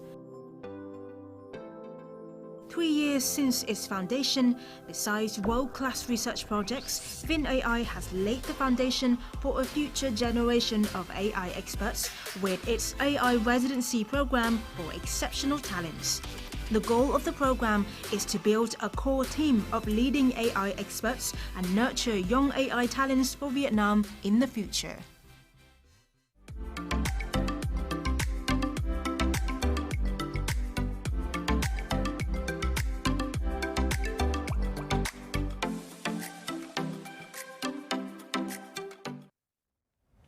Xin cảm ơn ông Hoàng Nam Tiến đã tham gia chương trình của chúng tôi ngày hôm nay ạ. Thưa ông Tiến, chúng ta vừa xem một clip tổng quan về ngành IT ở Việt Nam và là một người đã có 30 năm gắn bó với ngành này. Thì ông có thể chia sẻ cái con đường nào mà dẫn tới việc là từ những cái ngày rất sơ khai ấy, một công ty như FPT chẳng hạn lại có thể là đàm phán và kết nối và hợp tác được với những công ty công nghệ nước ngoài và làm thế nào để các công ty nước ngoài có niềm tin vào một công ty bé nhỏ như FPT thời đó, thế nhưng bây giờ thì không còn bé nữa. Very small country, company in FPT at that time, the answer is technology. And we need to attach importance to the new technology. And we have done that. And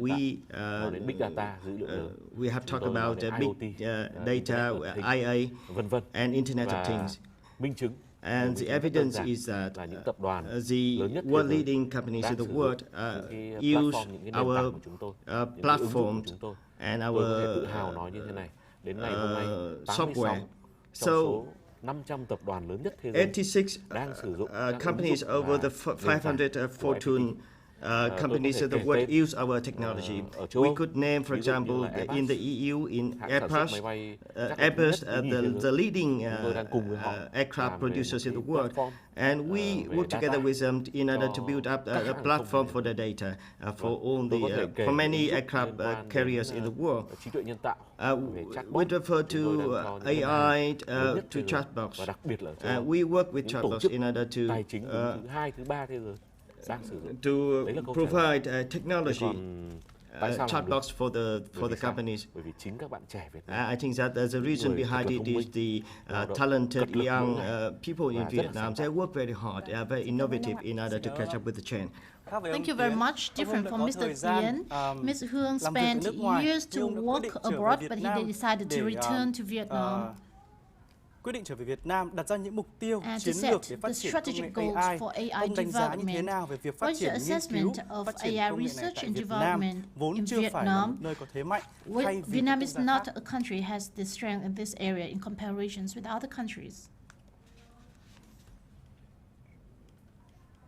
Tôi cũng đã có cơ hội để trở về Việt Nam I have the opportunities to come back to Vietnam for work.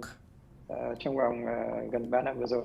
In the last 3 years, lúc nào cũng có cái cảm giác là I always have the feeling that there are many challenges and obstacles need to be addressed. Particularly when we set out the target for the first time that we can establish a research institute focusing on high technology such as AI in Vietnam. Since the very beginning, I was aware that given such objectives for the development of the Research Institute for AI, this is something quite new, unprecedented. With such objectives, we understand the challenges that we might encounter, but when we start anything new, we are ready for the challenges, and I'm proud to say that over the past time we are quite successful in developing a team that is capable of AI research and development at the international level, and we've developed the AI Institute, and the achievements have been proved through a series of news and presentations at the most prestigious conferences and newspapers, particularly at the Majestic Conference in 2021, the leading conference on AI this year. AI has has introduced 8 of its projects. So these are the breakthroughs in terms of a research capability. Can you share with us about the self-driving car technology that VNAI announced at the end of August? I'm very curious about to see how AI will handle the traffic in Vietnam. Recently, we announced 3 products. This is the ZMS system and also the ZM and many other technologies that could facilitate the self-driving technology. So to facilitate the experiences for the driver, so we could improve the safety and convenience. One of the most important things is to design the awareness and conception for the car, so it could determine the success of this product with a high precision, and we could fit into the situation and circumstances in Vietnam, because the traffic in Vietnam is I think that many technologies from all over the world could not meet as a requirement for the traffic in Vietnam. Thank you, Mr. Hương. And the next question is dedicated to Mr. Tien. So with the achievements of Vietnam in science and technologies, Do you see that it has met with our set roadmap? On the occasions of the Vietnam Days in Switzerland, I would like to mention about Switzerland. This is the countries that we can learn a lot from. From a very small city in Switzerland, all the scientists and all the people working in the science area see that it will become the hub for all the high-tech startups. The startups in blockchains, fintechs, biotechs, among others. What is the reason? They believe so because they enable an environment that all the people working in technologies find that they want to go there. I want to share a very impressive statistic.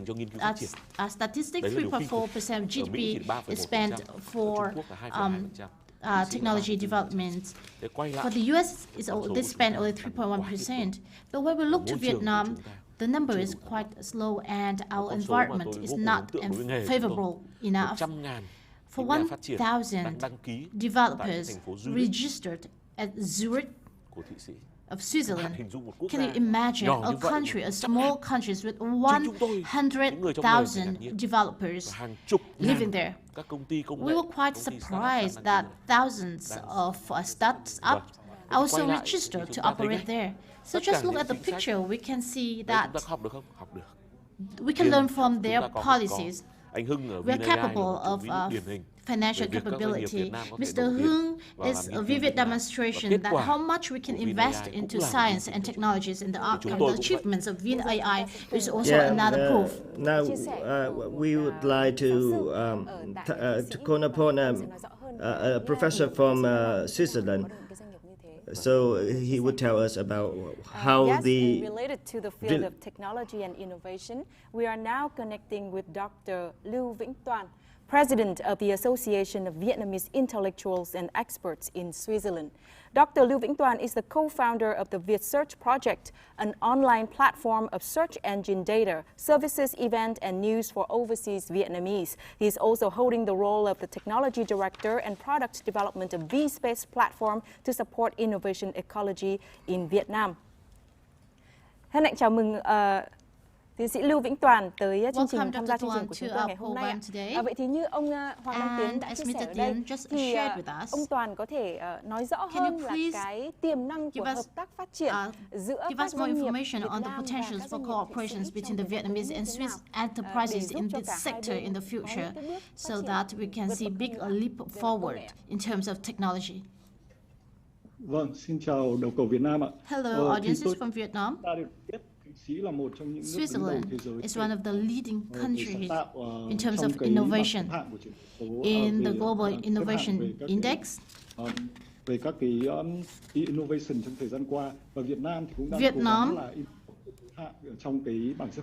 has also seen some improvement in the recent ranking. Therefore, I believe that the two countries can have many potentials for cooperations in science technology, innovations, and digital transformations. And I've witnessed many successful projects between Vietnam and Switzerland. So it has affirmed the capabilities of the Vietnamese experts in the high-tech areas. Although there are differences in the economic structures of the two countries, but the digital transformation programs of the two sides share many similarities. We focus on sustainable development. We both promote the development through education, through information security, assurance. We are striving to build a digital economy, and people are always the focus of all the efforts. And I'm confident that the two countries are complementary for the development of this sector, and we have the capability to realize this. Mr. Tien, as a pioneer in the in this area, do you have any recommendation for the young people in Vietnam? During the past few days, the young people often talk about Mr. Chung because his company has been evaluated as a $3 billion in value. Trung has quit the school and to start with a startup. And Trung said that he worked 20 hours a day without weekends. So that was very horrific. And there is a connections between the young energies in Vietnam and also the education environment in Singapore. And he learned a lot from partners and from Europe and from the US. That is what we could learn, and the young people could see that the world is flat at the moment. When we sit in Hanoi, in Ho Chi Minh City, or in Da Nang, or any provinces of Vietnam, we could be ready for a global citizen. And we need to learn to become a global citizen. Thank you. We're talking about the young talents, the young intellectuals who want to, and we want them to further grow and to learn further. And the next question is for Mr. Tuan. As the president of the Association of the Vietnamese Intellectuals and Experts in Switzerland, what are the plans that we can further promote the overseas Vietnamese to further contribute to the country, particularly as we face the challenges caused by COVID-19? This is also one of the things that I've kept pondering. I think that this is a very precious asset. This will be a test that we can see our shortcomings and limitations to further improve. A very important factor in the 4.0 IR, we also need the platforms for the overseas Vietnamese can contribute their part. And finally, we should be aware of globalization, and we try to remove the differences in terms of culture, geographical distance, and languages to promote, to mobilize all the contributions so that the overseas Vietnamese people will see Vietnam as their homeland. I will try my best to urge these people to contribute to Vietnam. So once again, thank you very much for your opinion from Switzerland, and thank you very much, Mr. Hoàng Nam Tien, for joining us today in our program.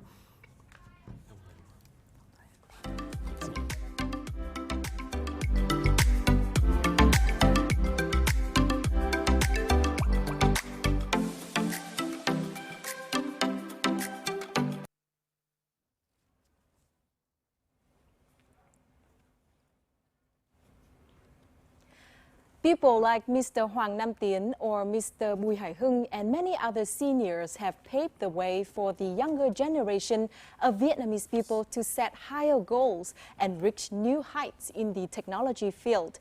Now let's hear an opinion from the younger generation in Vietnam. And now we would welcome to our studio today a representative of the younger generation of Vietnam. She is in the list of 30 under 30 Forbes Vietnam 2020. Please welcome Nguyễn Thị Thu Hà, CEO of MindX. Hà not only realized her own dream, but also helps many other young people believe that each and everyone is unique and can contribute his or her own way. And question number one. Hello, Ha, and welcome to the show. Good evening. You were a Google Student Ambassador in 2015, so it is a very important milestone for you to help you get where you are today. Thank you for your introduction. It is my honor to be invited to this special program today. Indeed, joining the Google Student Ambassador program was one of my life-changing experiences that led me to become the founder of MindX Technology School today. I had the chance to visit Google office in many countries, the world's leading tech company, which really opened my eyes. I could see clearly the powerful impacts technology has on people's lives and on the future of the country. A little bit about my background, I was born in a poor village in Vietnam and became one of the very few kids in my village getting into university.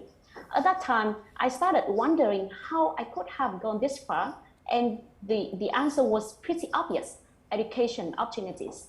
I realized how immensely education can change one person's life, And if there's anything I want to contribute to my hometown, my country, it must be in education. And that's how the connection between me, education, and technology played out. And at the same time, I met other founders of MyX, and we've been working together on this tech education startup until this point. Interesting. Your MyX focuses on the educational technology in Vietnam. So can you share a little bit more about the ideas as well as the process of turning the idea into reality? Yeah, well, at the beginning of the journey, teaching technology was really limited only in some universities.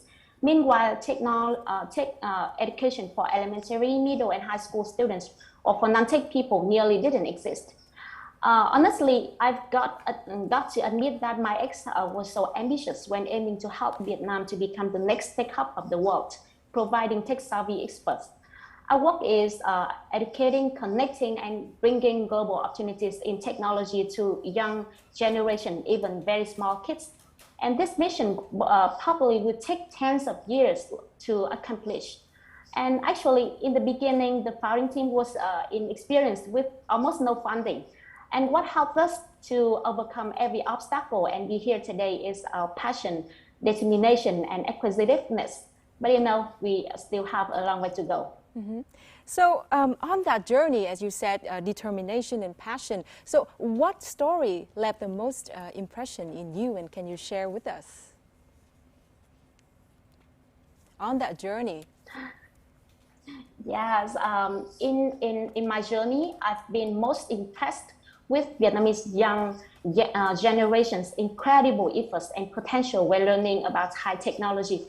I remember one student who came along the way from Lào Cai to Hanoi to go to MyX and learn, coding. And after that, he won the first place in science and technology competition in the US. And thousands of our students have been working in top-tier companies such as Google, Grab, Amazon, Shopee. And we always believe that one day Vietnamese people will be in the position of CEO, CTO of such companies or founding such huge companies like Google or Facebook. Wow, that's amazing. It's really inspiring to listen to your story with MyX, your passion and the story behind that. We wish you success, and one day we will see your success turn into reality. Thank you. Goodbye. Thank you.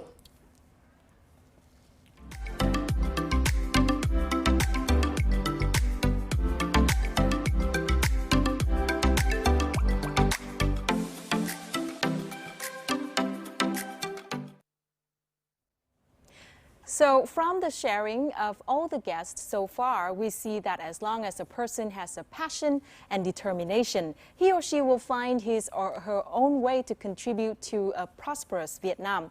If Thu Hà had found her passion and knew what she wanted to do when she was a student in high school, the guest we are about to introduce to you today also found his passion at the very early age. He is Xiao Chu, also known as Phó Vạn An, a 14-year-old boy who has been holding brush for more than 10 years. Xiao Chu's paintings are highly valued in the international art scene. Recently, Xiao Chu had just collected nearly $23,000 for the painting Lucky Apricot on Binance NFT, making it the highest priced painting by a Vietnamese on this floor. NFT is an acronym for non-fungible token, meaning unique token. This is a form of certificate of ownership that is validated using blockchain technology. The use of digital signatures and blockchain technology has made NFT impossible to copy or counterfeit. This makes the NFT unique. And perhaps we shouldn't keep the audience and guests waiting any longer. So we are now connecting with a young artist, Xiao Chu. Hello, Xiao Chu. A very unique artist name. So tell us and the audience here, how has COVID-19 affected your working habit, and how have you overcome these challenges? I think COVID affected practically everyone, and I mean, for me, my painting, it limited my creativity, especially for landscape. Because the way I do landscape is I would paint what I saw first person, the scene that I saw. that I thought was really beautiful. For me personally, because of COVID, I focused more on art and to diversify my paintings, especially on topic a little bit. I know that you use all the money collected from paintings and exhibitions for charity activities. You are young, but it seems like you are very willing to share and give back to society. Where does that all come from? When I was young, my mom did a lot of charity work and she would take me. So I would see a lot of these really unfortunate people. And I got the chance to realize at a young age how lucky I was. And if I were to take the money that I made, which I don't really need, to be honest, and donating it is a good cause anyways, yeah. And Xiao Chu, I know that you have a big love for Vietnam because I see the landscapes of Vietnamese landscape, a beautiful landscape in your paintings a lot. So tell us more about that. I mean, I've seen very, very, very unique, beautiful scenes here in Vietnam, and that's why I did them a lot. If I were to go to another country, I think I'll miss practically everything because I lived here since I was born, and will be always be willing to bring that out for the world to see. And in the near future, we're hoping to do more of them. Yeah. Representing a young generation of Vietnam, have you ever thought of the breakthroughs that you or other young people would bring to Vietnam and the world? Hi, so I'm very grateful to have this opportunity, especially in lockdown, to sit here and talk to you guys. And it's all thanks to technology. And I'm proud to be a Vietnamese artist of the young generation, to introduce my passion to the world. So thank you for everyone for supporting me. Yeah. So thank you, Xiao Chu, for this interesting talk, and I wish you more success with your future paintings. And after conversations with people representing generations X, Y, Z of Vietnam, I really want to send a sincere thank you to the brave pioneers of Vietnam. They have always strived, persistently overcome challenges to create their own imprints, pave the way for the younger generations, and serve as connecting dots to help bring Vietnam to the global path of technology. And the young generation, on the other hand, are proving themselves too. We have seen names of many Vietnamese young people recognized by international friends, helping to introduce a dynamic and a modern Vietnam to the world. Each person has his or her very own ways to bring Vietnam closer to international friends.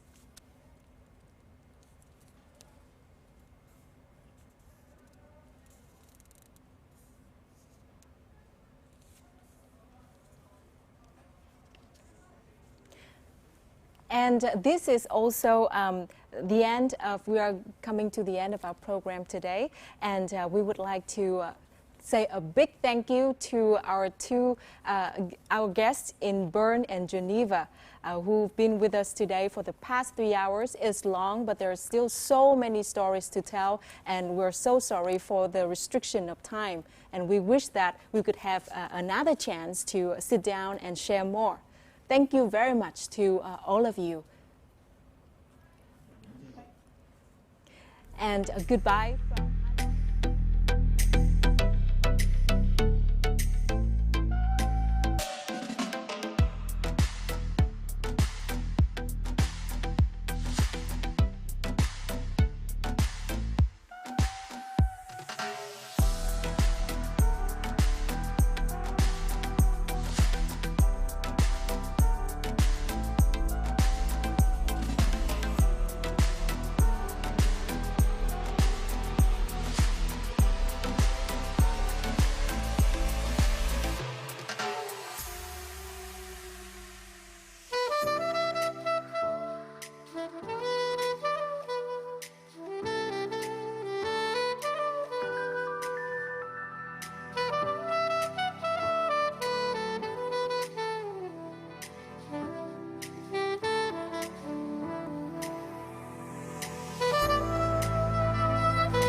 saxophone performance of artist Lê Duy Mạnh has wrapped up this edition of the Vietnam Days in Switzerland today. On behalf of our crew from Hanoi, we would like to give a special thanks to all of the guests participating in our program, to all our audiences out there in Vietnam and from all over the world. We hope that when thinking about Vietnam, we will see a place with unique culture, rich in identity, hospitality and vitality. Vietnam is a country that respects diversity and is willing to cooperate with Switzerland and other countries in all fields, especially innovation and creativity for sustainable development. Thank you very much for watching and goodbye for now.